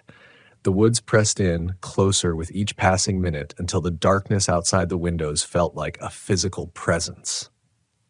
At some point, I must have fallen asleep. I didn't mean to. I didn't even remember closing my eyes. But I woke to a faint glow of early morning seeping through the curtains and a tightness in my spine that came from sleeping in a seat never meant for it. For a moment, I felt relief. Morning should have made things better, brighter, safer. But when I stepped out of the Volkswagen, the silence hadn't changed. No birds, no wind, no insects, just that same dead stillness. Even the air tasted wrong, stale, heavy, like a room sealed shut for years. I walked slowly around the van, looking for any sign of disturbance. Again, nothing. The dirt was undisturbed, smooth and perfect, except for the faint imprints of my own boots from the night before. Except, not exactly perfect. A thin line circled the entire van, etched shallowly into the dirt. At first glance, it looked like someone dragging a stick in a perfect ring around my campsite. But when I crouched closer, I realized the line was cleaner than that. Too clean. A single, unbroken incision into the soil, deep and precise, like something sharp had traced the circumference of the van with mechanical accuracy. My breath hitched. I reached out to touch the line. The soil was colder than the rest of the ground. Much colder. I backed away fast and climbed into the van, shutting the door harder than I meant to. The slam echoed violently inside the vehicle, but outside, the sound didn't travel at all. It bounced off the interior walls and was swallowed instantly the moment it escaped the van. I needed to leave. That thought hit me with sudden, urgent clarity. The heaviness, the silence, the silhouette, that perfect ring around the van. Whatever this place was, it didn't want me here. Or maybe worse, it wanted me exactly here. I jammed the key into the ignition and twisted. The engine coughed, then sputtered, then died. I tried again. Nothing. My chest tightened. The Volkswagen had never failed me like this. I gripped the steering wheel, knuckles white, and rested my forehead against it, trying not to spiral. I knew better than to panic over a stalled engine. But this wasn't normal. The battery was fine. The gas tank was more than half full. Everything had been running perfectly yesterday, unless something had interfered. I crawled out and lifted the back hatch where the engine sat. The moment I saw it, my stomach dropped. Nothing was broken. Nothing was cut. Nothing was out of place. But every metal surface was coated in a thin layer of frost. I reached a shaky hand toward the carburetor. The frost didn't melt at my touch. It clung stubbornly, biting cold even in the warming morning air. Frost didn't just appear like this, not after a night that barely dipped below freezing, not in a sealed compartment, not in the shape of long, thin prints, 4 of them, as if fingers had pressed against the metal. I stumbled back, heart pounding, breath shallow and fast. The prints were unmistakable. Someone, or something, had touched the engine. I didn't know what to do. My phone had no signal. The nearest paved road was miles away. I considered walking, but the thought of stepping back into those woods alone churned my stomach. And the silence. God, the silence. It felt like a trap. Like the moment I strayed too far from the van, something would close in. For a long moment I stood between choices, walk or wait, run or hide, trust the forest or trust myself. The indecision gnawed at me until something shifted in the air. The tapping returned, but it wasn't distant this time. It wasn't matching my steps. It was coming from the trees behind me. Tap, tap, tap, slow, deliberate, closer. I turned, heart slamming against my ribs. At first I saw nothing. Just the pale trunks leaning like crooked fingers. Then, deep between the trees, something moved. Not a person, not an animal, a shape, thin, tall, its limbs too long, its body too narrow, like it had been stretched. It stood completely still, facing me, but its head was angled slightly to the side as if listening. Tap, tap, tap. The sound wasn't coming from its hands. It was coming from inside its chest. Each tap made the bark around it tremble. I couldn't breathe, couldn't think. I stumbled backward until my back hit the van. The shape didn't move, didn't follow. It simply tilted its head a little farther, like it was trying to understand what kind of sound I would make next. And then, impossibly, the tapping stopped. The shape lifted one arm, slowly, fluidly, and pointed to the ring etched around my van. Then it pointed deeper into the woods, and the silence grew heavier, heavier. Heavier, until the pressure in my ears made my knees buckle. I clutched the side mirror to stay upright, staring as the shape melted back into the trees, disappearing without a sound, leaving only the echo of what it wanted me to do: follow, or stay inside the ring. I didn't know which choice was worse. I stood frozen beside the van long after the shape slipped back into the trees, my breath tightening as the silence pressed deeper into my ears. It felt like being underwater, like every sound I tried to make was swallowed before it even left my throat. The ring carved around my campsite seemed to pulse faintly, not with light, but with a kind of presence. An unspoken boundary, a warning, or maybe an invitation. I couldn't tell. All I knew was that standing still felt dangerous, but crossing that line felt worse. The forest waited for me to choose. A thin tremor worked its way through my legs. I forced myself to step back into the van and shut the door quietly, though in that place it didn't matter.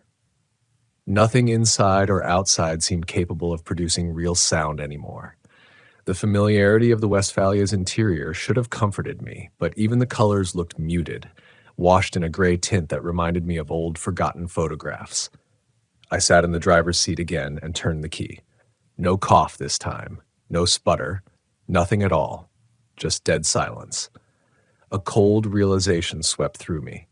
Whatever lived in those woods, whatever listened to the world instead of speaking into it, didn't want machines to work here, didn't want people leaving until it decided they could, and I had just spent a night inside its territory without understanding the rules. The tapping echoed again, not from the forest this time, but from the roof of the van. 3 taps, slow and hollow like knuckles knocking against metal from high above. I didn't look up. I couldn't. My fear felt like a physical weight pressing me into the seat. I stared straight ahead, praying the tapping would stop, praying it wasn't what I thought it was. But it came again, a little slower, as if something enormous was learning the timing of human rhythm.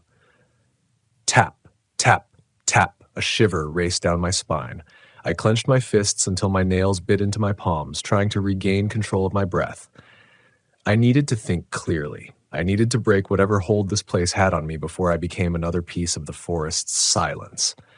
My eyes drifted to the tree line where the shape had stood earlier. Nothing moved there now, but the absence of movement didn't comfort me. It felt like the woods were waiting for me to trust the quiet, to sink into it the way everything else had. I reached for my backpack and pulled out the small handheld radio I always kept for emergencies. I flicked it on, turning the volume dial even though I knew what would happen. Sure enough, the static didn't hiss. The dial didn't click. Nothing came through at all. It felt heavier in my hand than it should have, as if the silence had soaked into its circuits. I lowered the radio and stared at it, helpless. Then something shifted outside. Not a sound, a vibration. Subtle but deep, like the ground exhaling. Dust trickled down from the van's ceiling seams. The trees outside trembled in perfect unison, but not from wind. There was no wind. They shook like something massive was moving beneath the soil, passing beneath the ring that encircled my campsite. The tapping above me stopped instantly. Whatever was on the roof suddenly became very still. My heart rammed against my ribs, begging me to run, to make any kind of noise, just to remind myself I still existed. But I kept still, even as the ground trembled a second time. I listened with everything I had left, and in that listening, something changed. The silence wasn't just silence anymore. It had layers, hums, pulses, faint, distant thuds, like the forest was communicating in a language too deep for human ears. And slowly, horribly, I realized what the ring around my campsite was for. It wasn't to keep something out, it was to keep something in. My throat tightened. I pressed my hand against the window and peered outside. The ring looked deeper now, as if the soil itself had been pulled downward. The trees leaned closer, their pale bark giving them skeletal outlines. I had the sickening sense that something beneath the ground was circling the perimeter, testing the boundary, feeling for weakness. I couldn't stay in the van. Every instinct screamed that I was a sitting target, trapped like an animal waiting for the butcher. If I wanted to survive, I needed to move, quietly, deliberately, before the boundary sealed shut completely. But where? The shape had pointed deeper into the woods earlier. I tried to recall the angle of its arm, the direction it indicated. It wasn't random. It had been precise. Too precise. And I understood why now. It didn't want me to run toward safety. It wanted me to run toward it. A choice formed in my mind, jagged and terrifying. Stay inside the ring and hope it held, or cross it and gamble with whatever lay beyond. The third tremor hit harder than the others, shaking dust loose from the overhead compartment. Something beneath the earth groaned, a vibration so low my bones felt it before my ears did. I didn't think anymore. Instinct overran fear. I grabbed my backpack, threw open the sliding door, and stepped out into the dead stillness.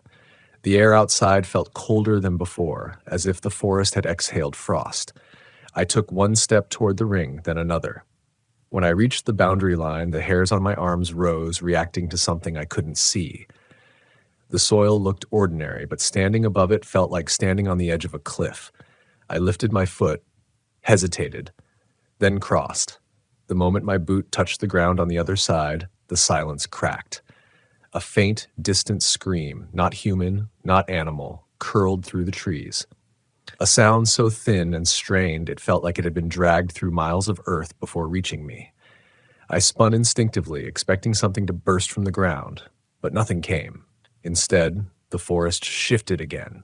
The trees straightened slightly, the gray tint eased, and for the first time since entering the trail, I heard something real. A single crow cawing, weak, strangled, but a sound, hope ignited in my chest. The silence wasn't absolute out here. Not beyond the ring. Whatever force muted the world had boundaries, and boundaries could be escaped. I tightened the straps of my backpack and moved quickly, careful not to break sticks or dislodge rocks. The shape had vanished, but I could feel it ahead of me, pulling me deeper down a narrow path that twisted through the undergrowth. My heartbeat grew louder, echoing through my chest like a desperate drum. But now the forest didn't swallow it. The sound traveled. It lived. I didn't know how far I walked, maybe minutes, maybe an hour. But eventually the trees parted, revealing a small clearing illuminated by a shaft of pale morning light. And in the center stood a stone marker, waist-high and weathered, covered in carvings I couldn't understand. The ground around it was different, dead earth, brittle and gray, like all life had been drained from it long ago. The moment I stepped closer, the air tightened, the silence returned. Crushing. Absolute. And the shape appeared behind the stone. Not drifting this time. Standing. Waiting. Its limbs were too long, its head tilted in that unnatural listening angle, as if it had been sculpted from shadow and bone. It didn't move toward me. It simply raised its arm again and pointed, this time at the ground beneath the stone. A message. A command. I swallowed hard and knelt, brushing away the dust with trembling hands. Beneath the loose soil, my fingers scraped something solid. I dug faster, my breath catching when I discovered what it was. A rusted metal box. I lifted it carefully. The lid groaned softly, barely audible, as if resisting. Inside were pages, old, brittle, handwritten. Journals. The first page bore a name I recognized from the faded trailhead sign, a ranger who had disappeared 27 years ago. The second belonged to a man who vanished 14 years later. The third, the handwriting was shaky, frantic. Each entry said the same thing in different words. The silence watches. The silence learns. The silence waits for you to listen back. I stared at the shape. My pulse hammered. It tilted its head farther as if urging me to understand something it couldn't speak. The silence wasn't hunting me. It was warning me. The tremor returned, violent this time. The forest shook. The ground under the clearing split slightly, dust spilling into the crack as something massive shifted beneath us. The shape's head snapped toward the sound, then back at me. It pointed again. Not at the ground now, at the trail behind me, the direction out. My body moved before my mind did. I grabbed the journals, shoved them into my backpack, and sprinted through the trees, crashing through brush and roots and branches. The silence roared behind me, collapsing in on itself like a vortex. The tremors grew sharper, faster. The air thickened, something chased beneath the soil, pacing my steps, growing closer with every second. I broke through the tree line and saw the ring just ahead, the van beyond it. My lungs burned, my legs screamed, but I didn't stop. I hurled myself across the boundary just as the ground behind me erupted with a violent crack. The forest wailed. The sound was like a dying world. I didn't look back. I threw myself into the van, twisted the ignition, and for the first time, the engine roared to life. Sound filled the world again. Real sound. I hit the gas and tore down the trail, the trees whipping past, the silence collapsing behind me like a shutting door. Only when the paved road appeared did I allow myself to breathe. I didn't stop driving until the forest was a distant smear in the rearview mirror. But the journals sit beside me now, their pages trembling with every turn of the tire, and I understand something I didn't before. That trail wasn't dead silence. It was a place where sound goes to die, and some things buried in silence should never be heard, not by anyone, not ever again. I planned the trip to the Appalachians because I needed quiet. Real quiet, the kind that settles into your ribs. Early October, the ridge lines glowing in red and gold, the air sharp enough to sting my lungs a little. I'd been drifting again, sleeping in my Volkswagen on Forest Service roads, picking up photography gigs when I needed gas money. Fall foliage season always brought crowds, but I knew the back roads well enough to slip past the traffic and find pockets of solitude. Or at least that's what I told myself. There's always a reason behind these trips, even if you pretend otherwise. Mine was simple. I couldn't stop hearing that thin, whispering static at night. It had been months, maybe longer, since it started. Not loud, just enough to let me know something wasn't sitting right in my head. Stress, I told myself. Nerves, too much caffeine. But I could feel the pressure behind it, like something tuned just a little off frequency. I drove into West Virginia's Monongahela Forest through a stretch of road marked on my map as Laurel Run Spur. Except the road sign didn't say that anymore. Someone had painted over the name in a flat brown, and in marker, someone had written East Hollow. It didn't match anything on my map. I should have turned back. I didn't. The colors were too beautiful, sunlight catching the leaves like stained glass shards. I kept going, thinking maybe the GPS hadn't updated, maybe it was some backwoods joke, or maybe I just didn't care enough to question it. The road narrowed until branches whispered against the van's roof. I felt this strange warmth across my arms, as if the forest was leaning in, breathing on my skin. When I found a turnout by a rusted metal fire ring, I parked for the night. The quiet I'd been craving finally wrapped around me, too thick, almost syrupy. Even the insects seemed muted. There was a scent in the air I couldn't place, sweet but metallic, the kind of smell that floats up from old basements or forgotten boxes. I felt like I'd smelled it before, years ago, but from a memory I couldn't access cleanly. One of those scents that sits just outside the door of recognition. The moment I stepped out of the van, the smell pressed closer, like it recognized me instead. I walked a few yards into the woods with my camera, trying to capture the last bit of light through the leaves. When the breeze shifted, the foliage rattled, not chaotically but rhythmically. 3 soft shakes, pause, 3 again, like breathing, or a whisper. I caught myself holding my breath, listening for it to repeat, but the wind went still. I told myself I was imagining it. Too many nights alone on the road, too much static in my head. When I returned to the van, someone else had parked a few sites down. An older Class C RV, sun-faded, with a tiny window cracked open. A man stood outside, staring at the trees as if waiting for them to answer a question he'd asked hours earlier. He nodded at me, distracted. "Evening," I said. His eyes didn't quite meet mine. "Be careful with the wind tonight." "What do you mean?" He scratched at the side of his neck, leaving a streak of dirt. "Sounds travel differently here. They come back wrong." I waited for him to smile, to say he was joking. He didn't.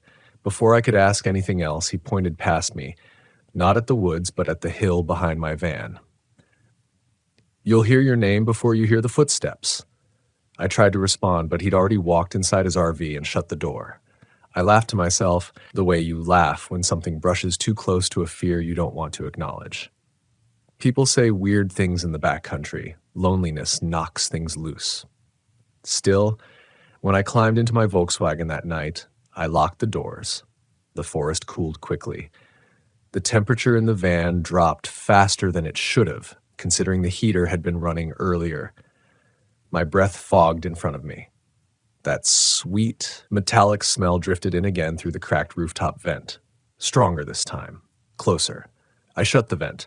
The static in my ears pulsed softly. A faint hiss, then silence. Hiss again. It matched the rhythm of the leaves I'd heard earlier. 3 pulses. Pause. 3. My stomach tightened. I lay in my sleeping bag and forced myself to breathe steadily. The fall colors outside glowed faintly under the moon. I could see the flicker of gold and red reflected on the ceiling. I didn't want to turn off the lights, but the battery wouldn't last all night. When I finally switched the lantern off, the darkness slid in like a liquid. It must have been close to midnight when I first heard it. A soft shift of weight outside. Not footsteps. Not exactly. More like someone adjusting themselves slowly, testing how much noise the earth would give them back. I held still, listening. The wind picked up, brushing against the leaves again in that same unnatural rhythm. 3 shakes. Pause. 3. I waited for it to stop, but the pattern didn't change. It was deliberate. It wasn't wind. Something moved behind the van. I heard a faint scrape on the rear bumper, metal on metal, slow and almost courteous, like someone trailing their fingernails lightly so they wouldn't disturb me. Then a voice, not loud, just clear enough to freeze every muscle in my body. It said my name, not as a call, not as a question, as if it were repeating something it had been told. Familiar, but hollow, like someone trying on my name for size. I didn't move. I barely breathed.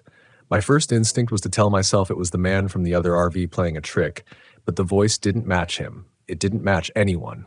It sounded like a memory replayed through failing speakers.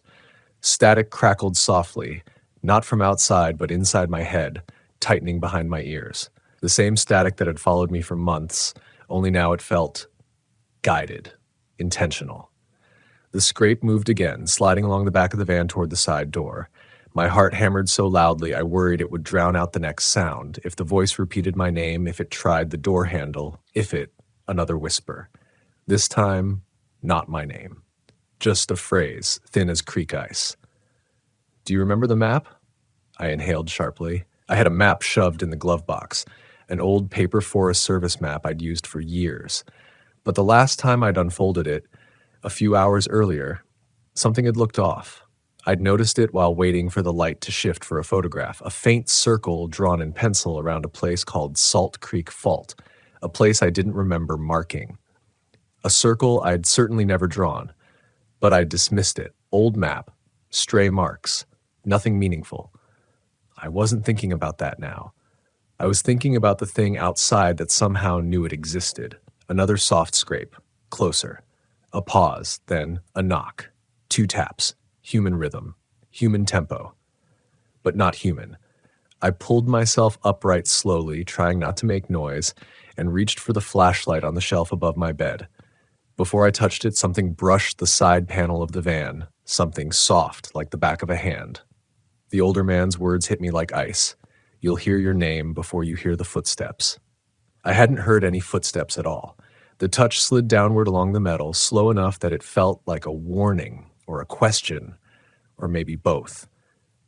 My fingers curled into fists. The knock came again, quieter this time. 2 taps. Then the whisper, closer than before, pressed against the thin wall of the van. Do you remember it correctly? I didn't know what it meant. I didn't know what it was. But my throat locked with a fear so sharp it felt metallic, like the smell outside. The leaves rattled again, perfectly synchronized with my heartbeat. 3 shakes. Pause. 3. The rhythm tightened around the campsite like a vice. I felt myself shaking, not from the cold, but from the realization that something out there was matching itself to me. The knock came a 3rd time. I finally reached the flashlight, clicked it on, and nothing. Silence outside. Stillness. No scraping, no whisper, no movement. But the smell was stronger now, drifting through the cracks of the van like a familiar memory I couldn't name. I swallowed hard and waited. Something was wrong with the night itself. Something was waiting for me to move. I stayed frozen with the flashlight aimed at the door, waiting for the next scrape or knock or whisper, anything that would tell me I hadn't imagined the whole thing. The light trembled in my hand. My breath felt sharp in my throat, and that heavy, metallic sweetness thickened the air again, as if something was pressing its face up to every seam of the van, breathing inward. Slowly, too slowly, the forest settled back into silence. A normal silence. A natural one. Even the cold inside the van eased. The temperature rose just enough that the fog on my breath faded, my shoulders lowered by a fraction. I didn't open the door. I wasn't that reckless. But I moved closer to the window over the sink and angled the curtain just enough to peek through. Moonlight spilled across the frost-kissed leaves. Nothing moved, not even the branches. But the man's RV, 3 campsites down, still had its tiny window cracked open, just like earlier. I hadn't noticed it then, but now I saw a thin strip of cloth tied around the handle fluttering in the breeze. Not fluttering randomly, though fluttering in the exact same rhythm as the leaves had been shaking. 3 beats. Pause. 3. Over and over, as if it were waiting for something to respond. A cold ache crawled up my spine. I pulled the curtain closed, double-checked both locks on the doors, then crawled back into the bed. But as soon as I lay down, the sense of being watched crept back in, sliding under my ribs like a hook. I turned the flashlight toward the side door and kept it there, refusing to blink for too long. Sleep came in thin, frayed threads. Every time my eyes closed, I'd jolt awake, convinced I heard someone whispering my name right beside me. But the whispers weren't from outside. They were coming from inside my dreams, dreams that didn't feel like mine. At some point, the static in my ears began syncing with my heartbeat. I counted the rhythm without meaning to. 3 pulses. Pause. 3. Over and over. Even in sleep. I must have finally drifted off around dawn because when I opened my eyes, weak gray light pushed through the curtains. Everything felt heavy, as though I'd been underwater all night. When I cracked the door open and stepped outside, the cold morning air slapped my lungs awake. The forest smelled normal again, damp leaves, soil, and the faint sweetness of decaying foliage. But that metallic note still lingered beneath it. Faint, but enough to pull at the back of my memory like a loose thread. I walked around the van to check the bumper, expecting to see scratches or fingerprints or something to prove I hadn't lost my mind. The metal was clean. Completely. Too clean. A section of dust had been wiped away, but not with fingers, with a smooth, deliberate stroke that curved slightly, as if someone or something had dragged the side of their hand along it while standing very still. A soft clatter echoed from the trail behind the campsite. Not a large movement, something small. Quick. I turned, heart hammering, but only saw a squirrel dart across the path and vanish into the brush. My nerves jolted so violently I had to steady myself against the van. Rough night? The voice startled me so badly I nearly dropped my thermos. The older man stood near the fire ring, hands in the pockets of his faded coat, eyes sunken from lack of sleep, or something worse. I tried to act casual. Yeah, something was moving around, probably a raccoon. He didn't laugh. Raccoons don't knock. The air thinned around me. Before I could respond, he stepped closer and lowered his voice. Did it say anything? My mouth went dry. I didn't hear anything clear. He studied my face like he was searching for cracks. They never speak clear the first night. Who's they? He didn't answer. Instead, he held out a folded piece of paper, creased and weathered at the edges. I didn't take it. Not immediately. Something in my chest tightened the moment I saw it, like I recognized it even though I knew I hadn't seen it before. It looks different every time, he said, nodding toward the paper. But you'll need it. I forced my hand to move and took it. The moment my fingertips touched the paper, the metallic scent surged, sharp and unmistakable, like a memory snapping open. I unfolded it. It was a hand-drawn map. Rough, shaky lines marking a ridgeline, a creek, and a circle around a place labeled Salt Creek Fault. The same circle I had seen on my Forest Service map. But this one had two small marks drawn at the edge of the circle, like eyes. A chill dug into my spine. Where did you get this? I asked. Nobody knows where these come from. He rubbed the back of his neck, eyes darting to the trees. Sometimes they just appear in the glove box. Sometimes in a pocket, sometimes under your pillow. His jaw tightened. Sometimes on the inside of the windshield. My stomach turned. He pointed at the map. If it called your name last night, it'll call again tonight. And louder. I didn't hear. He cut me off. Don't lie to yourself. That's the mistake everyone makes. I felt the sting of truth in his words and the shame of it. The forest shivered. Not the wind, the forest. A long ripple of sound moved through the trees, like a breath and a whisper blended together. My hands tightened around the map. The man looked up sharply, then took a step back. He whispered, "It's early today." Before I could ask what he meant, he turned and hurried to his RV, shutting the door behind him. The cloth on his window handle fluttered again. 3 beats. Pause. 3. The rhythm slammed right into my chest. I looked down at the map in my hand. The circle around Salt Creek Fault seemed darker than before, as if the pencil marks had deepened overnight. Inside the van, the static in my ears clicked sharply, like a switch being flipped on. I tried to shake the sound out of my head, but it stuck to me, burrowing in deeper. When I lifted the Forest Service map from the glove box to compare it to the hand-drawn one, my breath caught. The circle around Salt Creek Fault was gone. No mark. No faint pencil line. Nothing. I stared at the paper until my eyes blurred. I knew what I had seen the night before.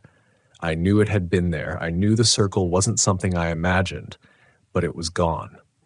Every nerve in my body screamed at me to leave, to drive down the mountain, to put miles of pavement between me and whatever had scraped against my van last night. But another part of me, a deep, stubborn part, felt pinned to this campsite. Like something was unfinished. like leaving would be a mistake I wouldn't understand until it was too late.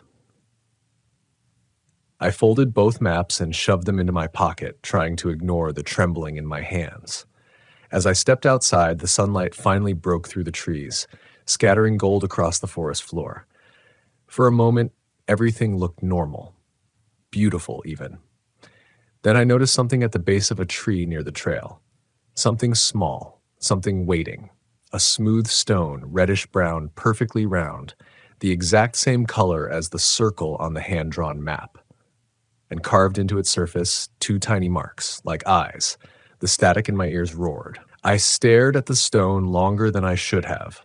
Something in its symmetry made my skin crawl. It looked placed, deliberate. Not like something that had rolled downhill or fallen naturally.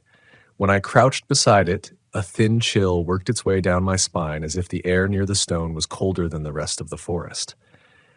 The 2 carved marks were shallow, almost hesitant, but they were unmistakably shaped like eyes, or the suggestion of eyes. The longer I looked at them, the more wrong they felt. Not in shape, but in intention. Like whoever carved them wasn't trying to depict eyes, but trying to copy the idea of them. A fragment of something the old man had said replayed in my head. It looks different every time. My pulse hammered. I reached out with one shaking hand, but the moment my fingers brushed the stone, a faint vibration rolled through it, too subtle to be mechanical, too alive to be accidental. I jerked my hand back so quickly I nearly fell. Behind me, the forest let out a sigh, a long, low exhale that rustled the leaves in that same rhythm again. 3 shakes. Pause. 3. I stood upright and stepped back, keeping my focus on the stone even as every instinct urged me to look around, to scan the tree line, to make sure I wasn't being watched. Because I was. I felt it. Not a presence behind a tree or a shadow between branches. Something more diffused, as if the forest had turned its face toward me, waiting to see what I'd do next. My throat tightened. I forced myself to breathe, to think, to do anything other than freeze. I reached down, grabbed the stone, and shoved it into my jacket pocket. My hand tingled from the contact, as if the vibration had lingered under my skin. The moment it disappeared into my pocket, the rhythm of the leaves stopped, completely. The silence afterward was worse, like a breath held too long. I walked quickly back to the van, each step heavier than the last. I didn't look back. I didn't want to see if something had stepped into the space I just left. Inside the van, I slammed the door shut and locked it. My hands wouldn't stop trembling. I paced once, twice, then stopped when the older man's RV door creaked open. I slid to the window and peered through the curtain. He stepped out slowly, moving as if his bones hurt. He scanned the campsite, his eyes lingering on the path where the stone had been. Then he looked straight at my van, not around it, not past it, at me. When I pulled the curtain back a fraction more, he lifted a hand and made a small gesture, a downward motion, slow and deliberate, the kind you make when trying to calm a wild animal or a terrified person. Against my better judgment, I opened the side door just an inch. "What is happening?" I whispered. He took a step closer, then stopped as if crossing that last stretch of ground was a line he wasn't willing to cross. "You shouldn't have picked it up." My stomach dropped. "Why?" "Because they leave those when they want to know if you're paying attention." His eyes hardened. "And you just told them you are." My mouth went dry. "Who is they?" He rubbed his hand down his face, looking exhausted. "No one knows. Not really.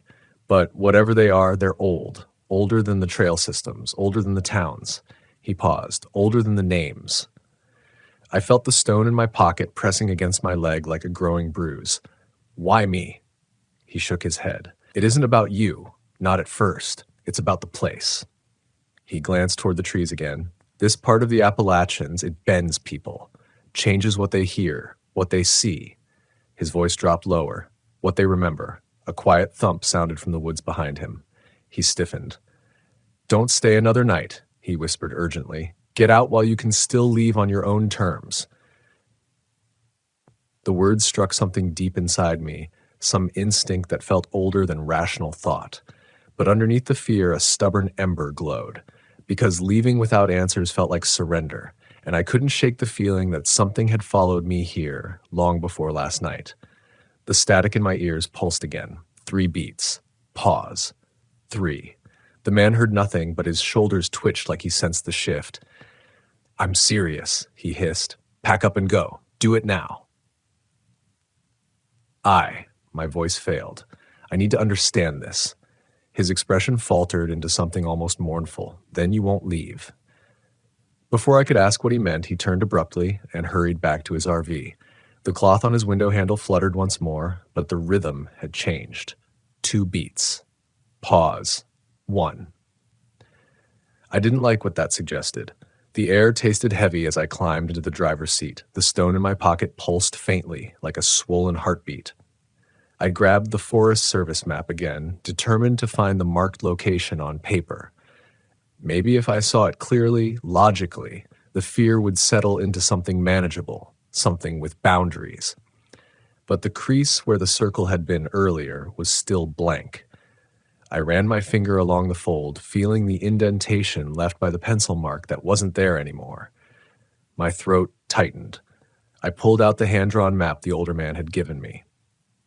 This one still showed the mark. The circle was darker now, thicker, as if redrawn overnight, and the tiny eyes seemed to be looking slightly upward now, not straight ahead. I exhaled shakily. Whatever was happening, whatever was shaping these maps, didn't care whether I believed in it. It was moving with or without my permission. When I looked up, a shape caught my eye. Through the fogged windshield, just past the first line of trees, stood a figure, not a person. I knew that instantly. It was too still, too straight. A dark shape, maybe 5 feet tall, maybe 6, something like the silhouette of a person wearing a hood or cloak, but it didn't move, not even to breathe. I blinked, heart slamming against my ribs. The shape didn't shift or fade or resolve into a stump or shadow. It stayed exactly as it was. Then the static in my ears surged and the figure leaned, not forward, not backward, to the side. Just enough to mimic the angle of a curious head tilt. My vision blurred with fear. I blinked hard. When my eyes refocused, the figure was gone. I gripped the steering wheel so tightly my knuckles ached. "Okay," I whispered to myself. "Okay, you're leaving." But when I turned the key in the ignition, the engine stuttered, coughed, strained, as if the cold had soaked too deep into the metal. The second attempt produced a sputtering roar. The van shuddered, then idled shakily. I didn't trust it. But staying another night felt like an invitation, one I wasn't willing to leave on the table. I shifted into drive and slowly guided the van out of the turnout. But the moment my tires hit the gravel road, something changed in me. Not outside, inside. A sudden tension in my chest, like stepping away from something I wasn't supposed to leave behind.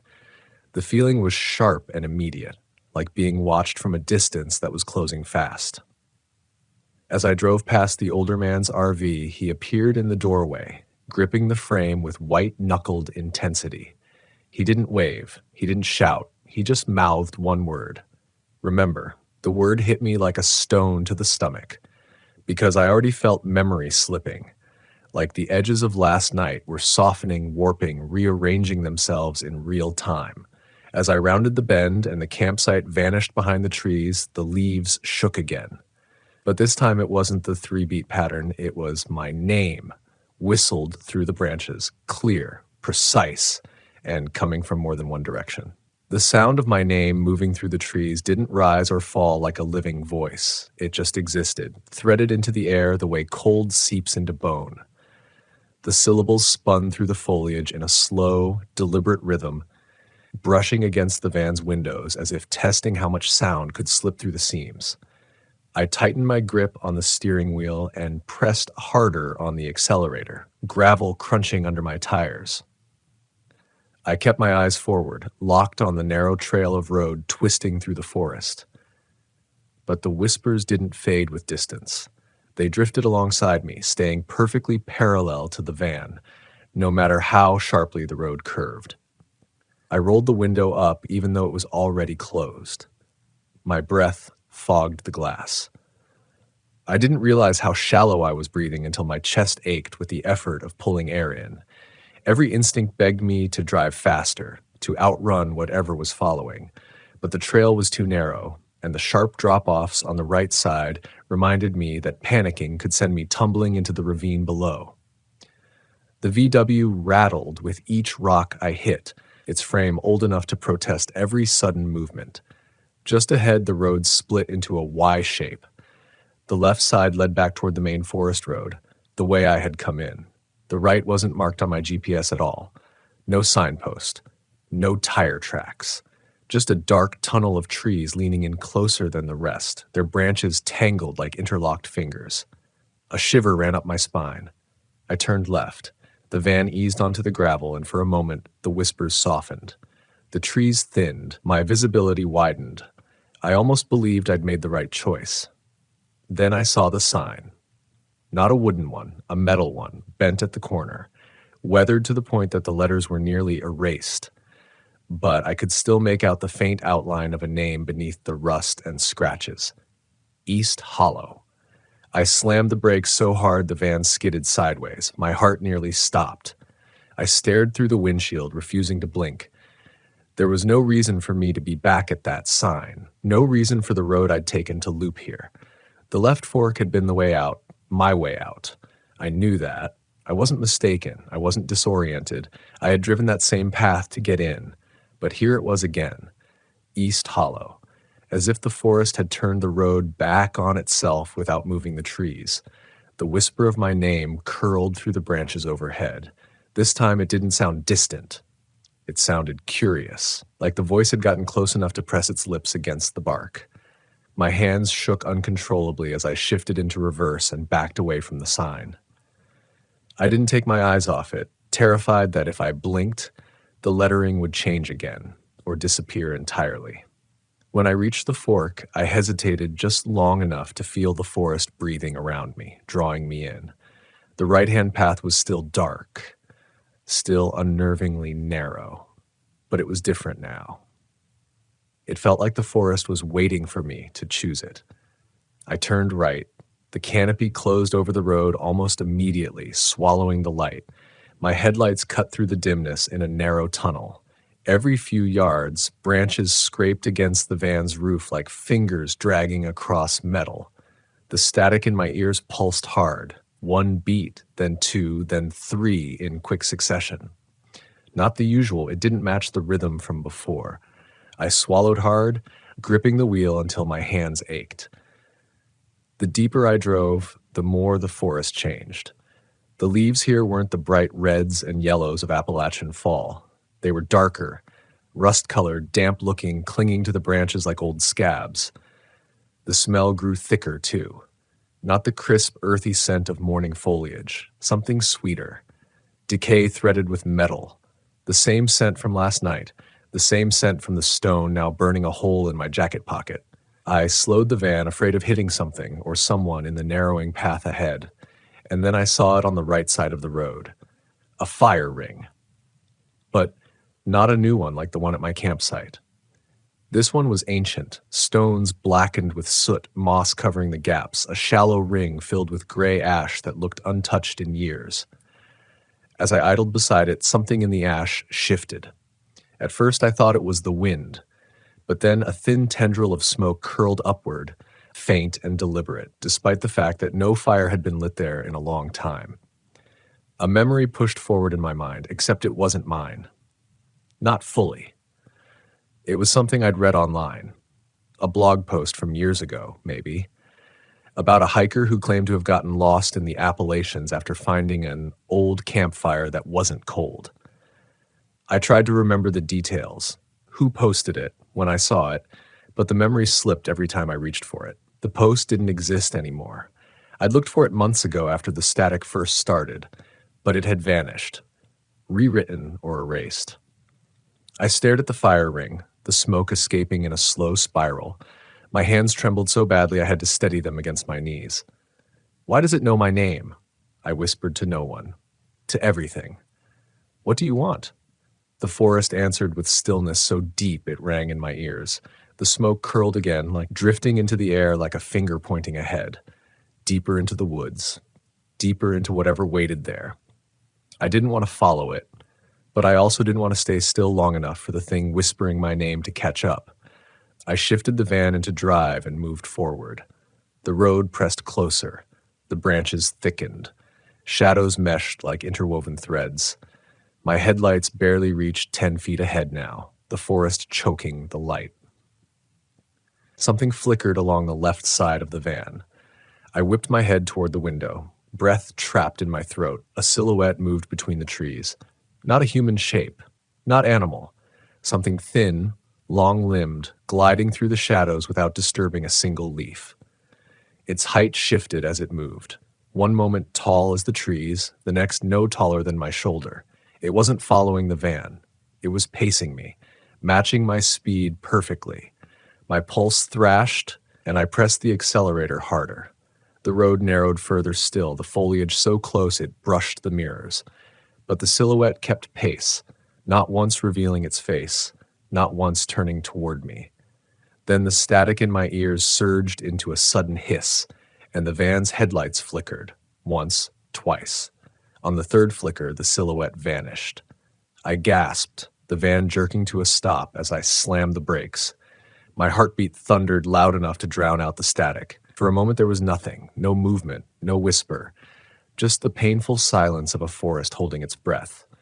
Then something tapped lightly on the passenger side window. I choked on air. It wasn't a loud knock. It was gentle, deliberate.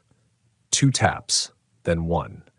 A mirror of the pattern the cloth on the old man's RV had made this morning.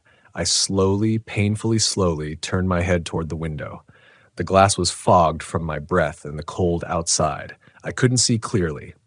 Just a shape behind the condensation, soft-edged, still. Something dragged a fingertip across the outside of the window, clearing a single thin line of fog, a curved line, then another beside it. 2 marks, 2 eyes. Just like the stone in my pocket, just like the map, just like... A sudden pressure filled the van as if the forest itself leaned against the metal bones of the VW.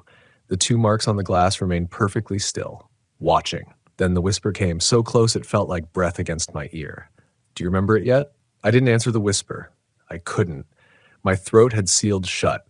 Every muscle in my body locked, as if the voice had crawled inside me and pulled the tendons tight from the inside. The 2 curved marks on the window stayed in place, perfectly drawn in the thinning fog. They didn't drip, didn't smear, didn't fade. They just stared, if you could call that staring. 2 suggestion shapes. 2 impressions of eyes made by something that didn't understand eyes, but understood watching. My breath quickened until I felt dizzy. I forced myself to move, just an inch, just enough to reach the gear shift. The pressure in the van thickened, the metal shell groaning softly like something immense leaned against it. I swallowed hard, blinked tears away, and shoved the van back into drive. The moment the van lurched forward, the marks on the window vanished, not smeared, not wiped, gone, as if they'd never been there. My chest burned with the cold air I sucked in. I kept driving, creeping forward down the narrow, twisting path. Every part of me screamed to turn back, but the road behind me might not have been the same one I came down. Nothing here was staying in the shape my memory insisted it should be. The static in my ears crackled, sharper now, granular like a radio tuning between stations. Fragments of something flickered through it. Not words, not quite, but memories. Memories that weren't mine. A firelit clearing, the smell of metal and wet earth, a circle carved into stone. My stomach lurched and the vision slipped away the moment I tried to examine it. I rubbed my ears, desperate to silence the static, but it burrowed in deeper. I kept driving. Eventually, the narrow path widened just enough to give me a moment of reprieve. The trees pulled back, revealing a stretch of road running parallel to a steep slope. Through the gaps in the foliage, I could see the valley spilling out in a tapestry of reds and oranges, Appalachian fall in its brightest glory. For a brief moment, I almost felt normal. Then I saw the cabin. It sat in a sunken clearing on the slope, a dark shape with a collapsing roof and a porch slanted like a sinking ship. A thin chimney rose from the back corner, though no smoke came from it. The structure looked abandoned decades ago. But what hit me hard wasn't the cabin itself. It was the fact that I'd seen it before. Not in person, in a photograph. A photograph from a missing person forum I'd stumbled across in a late-night doom scroll months ago. A hiker gone missing somewhere in the Appalachians. The image had been grainy and off-center, captioned with something like, "Last known location? Cabin near Salt Creek Fault." That's all I remembered before the post disappeared. Vanished between page refreshes, and the picture had looked warped, as if the edges of the cabin were bending inward, distorted, like reality around it was thinner, just like this place. My hands trembled on the wheel. "No," I whispered. "No, you're imagining it." A lie so soft it dissolved in my mouth. The road curved sharply ahead, forcing me to slow down and glance away from the cabin. But when the trees opened again a moment later, the cabin was gone. Fully gone. No clearing, no structure, just trees. I gasped, fighting a wave of nausea. My mind reeled, trying to reconcile the impossibility. The forest warped again, subtly, like a curtain shifting where there shouldn't be wind. I gripped the steering wheel, whispering to myself, "Keep going, just keep going." But then the van sputtered. Once, twice. The engine coughed and dipped, losing power as if something was choking it. My heart climbed into my throat. I tapped the gas gently. The van shuddered, then struggled forward, whining in pain. "Don't do this," I breathed. "Not now." I eased it to the side of the path and turned off the ignition. The silence that followed was crushing and wrong. I could feel it pressing against my eardrums, like the air itself was holding its breath again. I opened the door slowly, stepping onto the damp earth. The chill hit me immediately, sinking into my jacket despite the layers. The forest around me had gone unnaturally still. No wind, no insects, no birds, just a hollow quiet that swallowed every sound I made. I popped the rear hatch and pulled out my tools, hands trembling too violently to work efficiently. I checked the battery terminals, the fuel pump, anything obvious. Everything looked intact, normal. But the van felt cold. Not cold from the weather, cold from the inside, like something had drained the heat from the engine, from the frame, from the metal itself. I leaned back, rubbing my face with icy hands. That's when I heard footsteps. Soft, slow, approaching from the tree line to my left. I froze completely, eyes locked on the woods. A single leaf drifted down, turning slowly in the still air. Then another set of footsteps, closer this time. I backed toward the van door, fumbling for the handle. A figure stepped between the trees. For a moment, I thought it was the older man. But this silhouette was wrong. Too tall. Too thin. Its proportions skewed, like someone had stretched a human shape in the wrong directions. Its head tilted with that same unnatural angle I'd seen earlier at the campsite, like curiosity mixed with something that didn't belong in any living creature. I scrambled into the driver's seat and slammed the door. My breath shook uncontrollably. The figure paused just at the edge of the road, still tilting its head, not moving closer, not stepping back, just watching. The static in my ears surged into a rising hiss, and for a moment, just a flicker, I saw something behind my eyelids.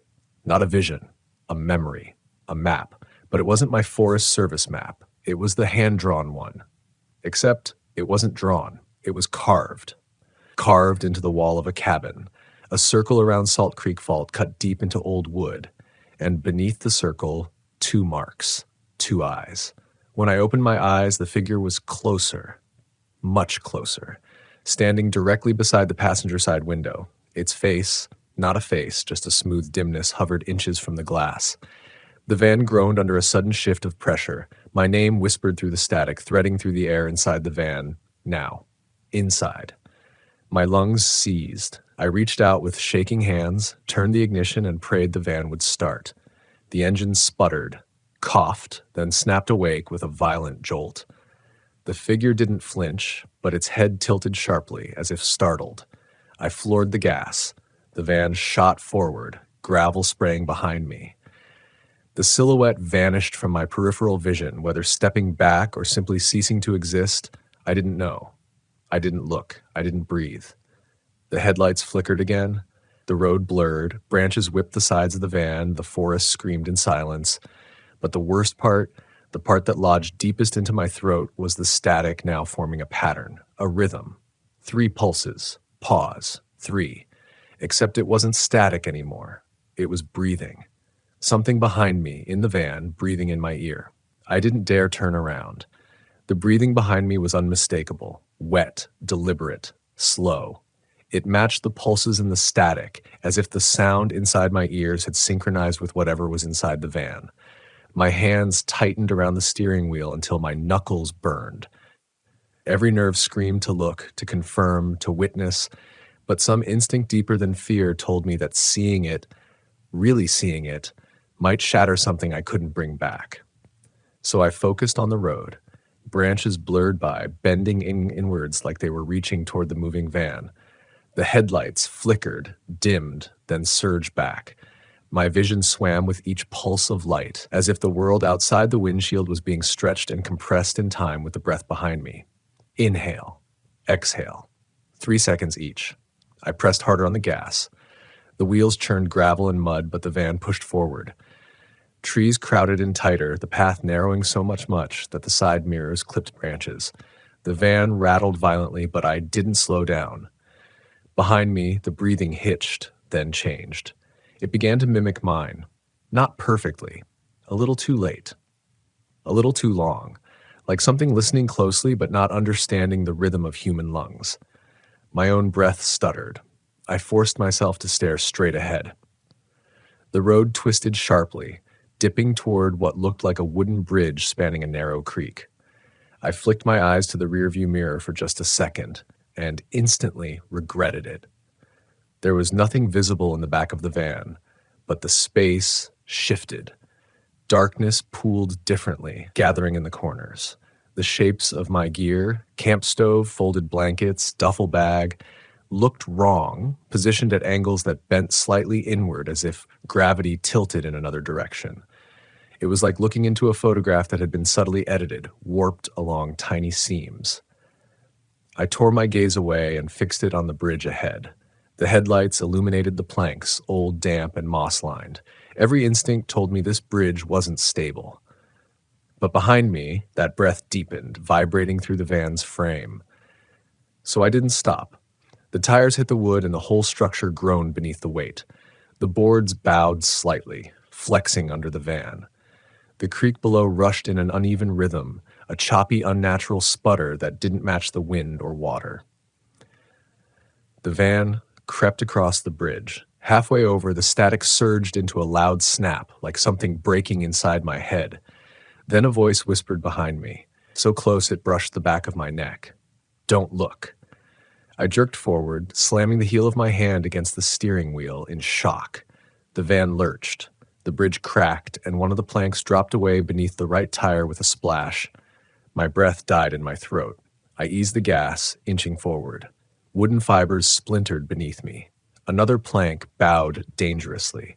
Behind me, that whisper returned. Soft, strained, like someone speaking through water. "You weren't supposed to see the cabin." My vision tunneled. The creak's uneven sputtering grew louder, joining with the whisper until they blended into one layered sound. My pulse hammered. I pushed the gas again, bracing for the worst. The van heaved off the bridge and onto solid earth. The frame shuddered. My stomach dropped as the breathing behind me suddenly stopped, cut off mid-inhale. The silence was blinding. I didn't slow. I kept driving down the winding path until the bridge vanished behind the trees. The forest thinned just enough for moonlight to seep through the canopy. I flicked a shaking hand toward the radio, flipping it off even though no music had played for hours. The static in my ears faded slowly, as if retreating deeper inside me. Only then did I risk a glance in the rearview mirror. The back of the van was normal again. Blankets looked like blankets. Gear looked like gear. Shadows fell naturally. The air looked still. But on the interior wall, just behind the passenger seat, something faint had appeared. 2 curved marks, drawn in condensation that hadn't been there a minute earlier. I choked on my breath. The marks glistened faintly before slowly fading, leaving the plastic wall spotless. I gripped the wheel harder and whispered to myself, "Keep going. Don't stop. Don't think." The van climbed a small incline, and the trees pulled apart abruptly. I burst onto a wider Forest Service road, one I recognized. Relief hit me so hard my body collapsed into the seat. I almost laughed, but the sound caught in my throat, mangling itself into a sob. I pulled the van onto the shoulder, letting it idle while I fought for air. My hands wouldn't stop shaking. When I finally steadied myself, I grabbed my phone and checked the time. 3:09 a.m. Except, no. It had been 3:09 when I checked it earlier. Before the cabin, before the bridge, before the breathing, I locked the screen and reopened it. 3:09 a.m. Seconds ticked on the corner of the display, but the minute never changed. My throat tightened. "Okay," I whispered. "Batteries glitching. It happens." But it didn't feel like a glitch. It felt like everything between the two checks, the figure, the static, the bridge, had been folded into a piece of time the phone refused to track. I pulled back onto the road, desperate to reach the nearest highway. The van moved easier now, engine humming like nothing had happened. The road curved downhill, offering short glimpses of the vast autumn mountains illuminated by moonlight. For a moment, it was almost beautiful. Then a scent drifted through the vents, the same one from before. Damp leaves, rust, something sweet underneath, like rotting apples deep in an orchard. My stomach twisted. I slammed the vent controls closed, but the smell only strengthened, blooming in the van like the air carried a memory of the forest itself. A curve in the road brought me past a wooden sign, Salt Creek Fault Lookout, 2 miles. My grip tightened. Salt Creek Fault. The place where the missing hiker's picture had been taken. The one with the warped cabin. The one with the circle carved into the wood. The one that had vanished. My headlights swept across the sign's face, and for a split second, I saw something etched into the wood. 2 curved marks. They vanished with the next blink of light. I swallowed hard, whispering to myself, "This isn't real. You're tired. You're stressed. The brain fills in patterns." But the problem wasn't the patterns. The problem was that the patterns were the same. From the older man, from the window, from the cabin, from the sign. Something was repeating itself, looping in ways I couldn't trace but could feel. Like I'd stepped into a place where memory wasn't stable, where what you saw once might not stay seen, and what you didn't want to see might return anyway. The final mile stretched long and empty. The van hummed low, steady. My breath finally fell into a normal rhythm. Then, just before the road straightened into the last descent toward the highway, the static whispered again, this time quietly, almost gently. Wrong way. The message didn't feel threatening. It felt regretful. Like whoever said it had tried to warn me before, and I hadn't listened. My chest tightened. I turned the curve, and the road dead-ended. Not into the highway, not into a parking lot, not into anything that made sense. It ended at a barrier of trees so thick the headlights couldn't penetrate them. I slammed on the brakes, the van skidding slightly on loose gravel. My breath froze. I blinked hard, twice, then rubbed my eyes. The road was gone. It simply didn't exist anymore. And standing between the trees, half hidden, too tall, too thin, was a figure. Watching.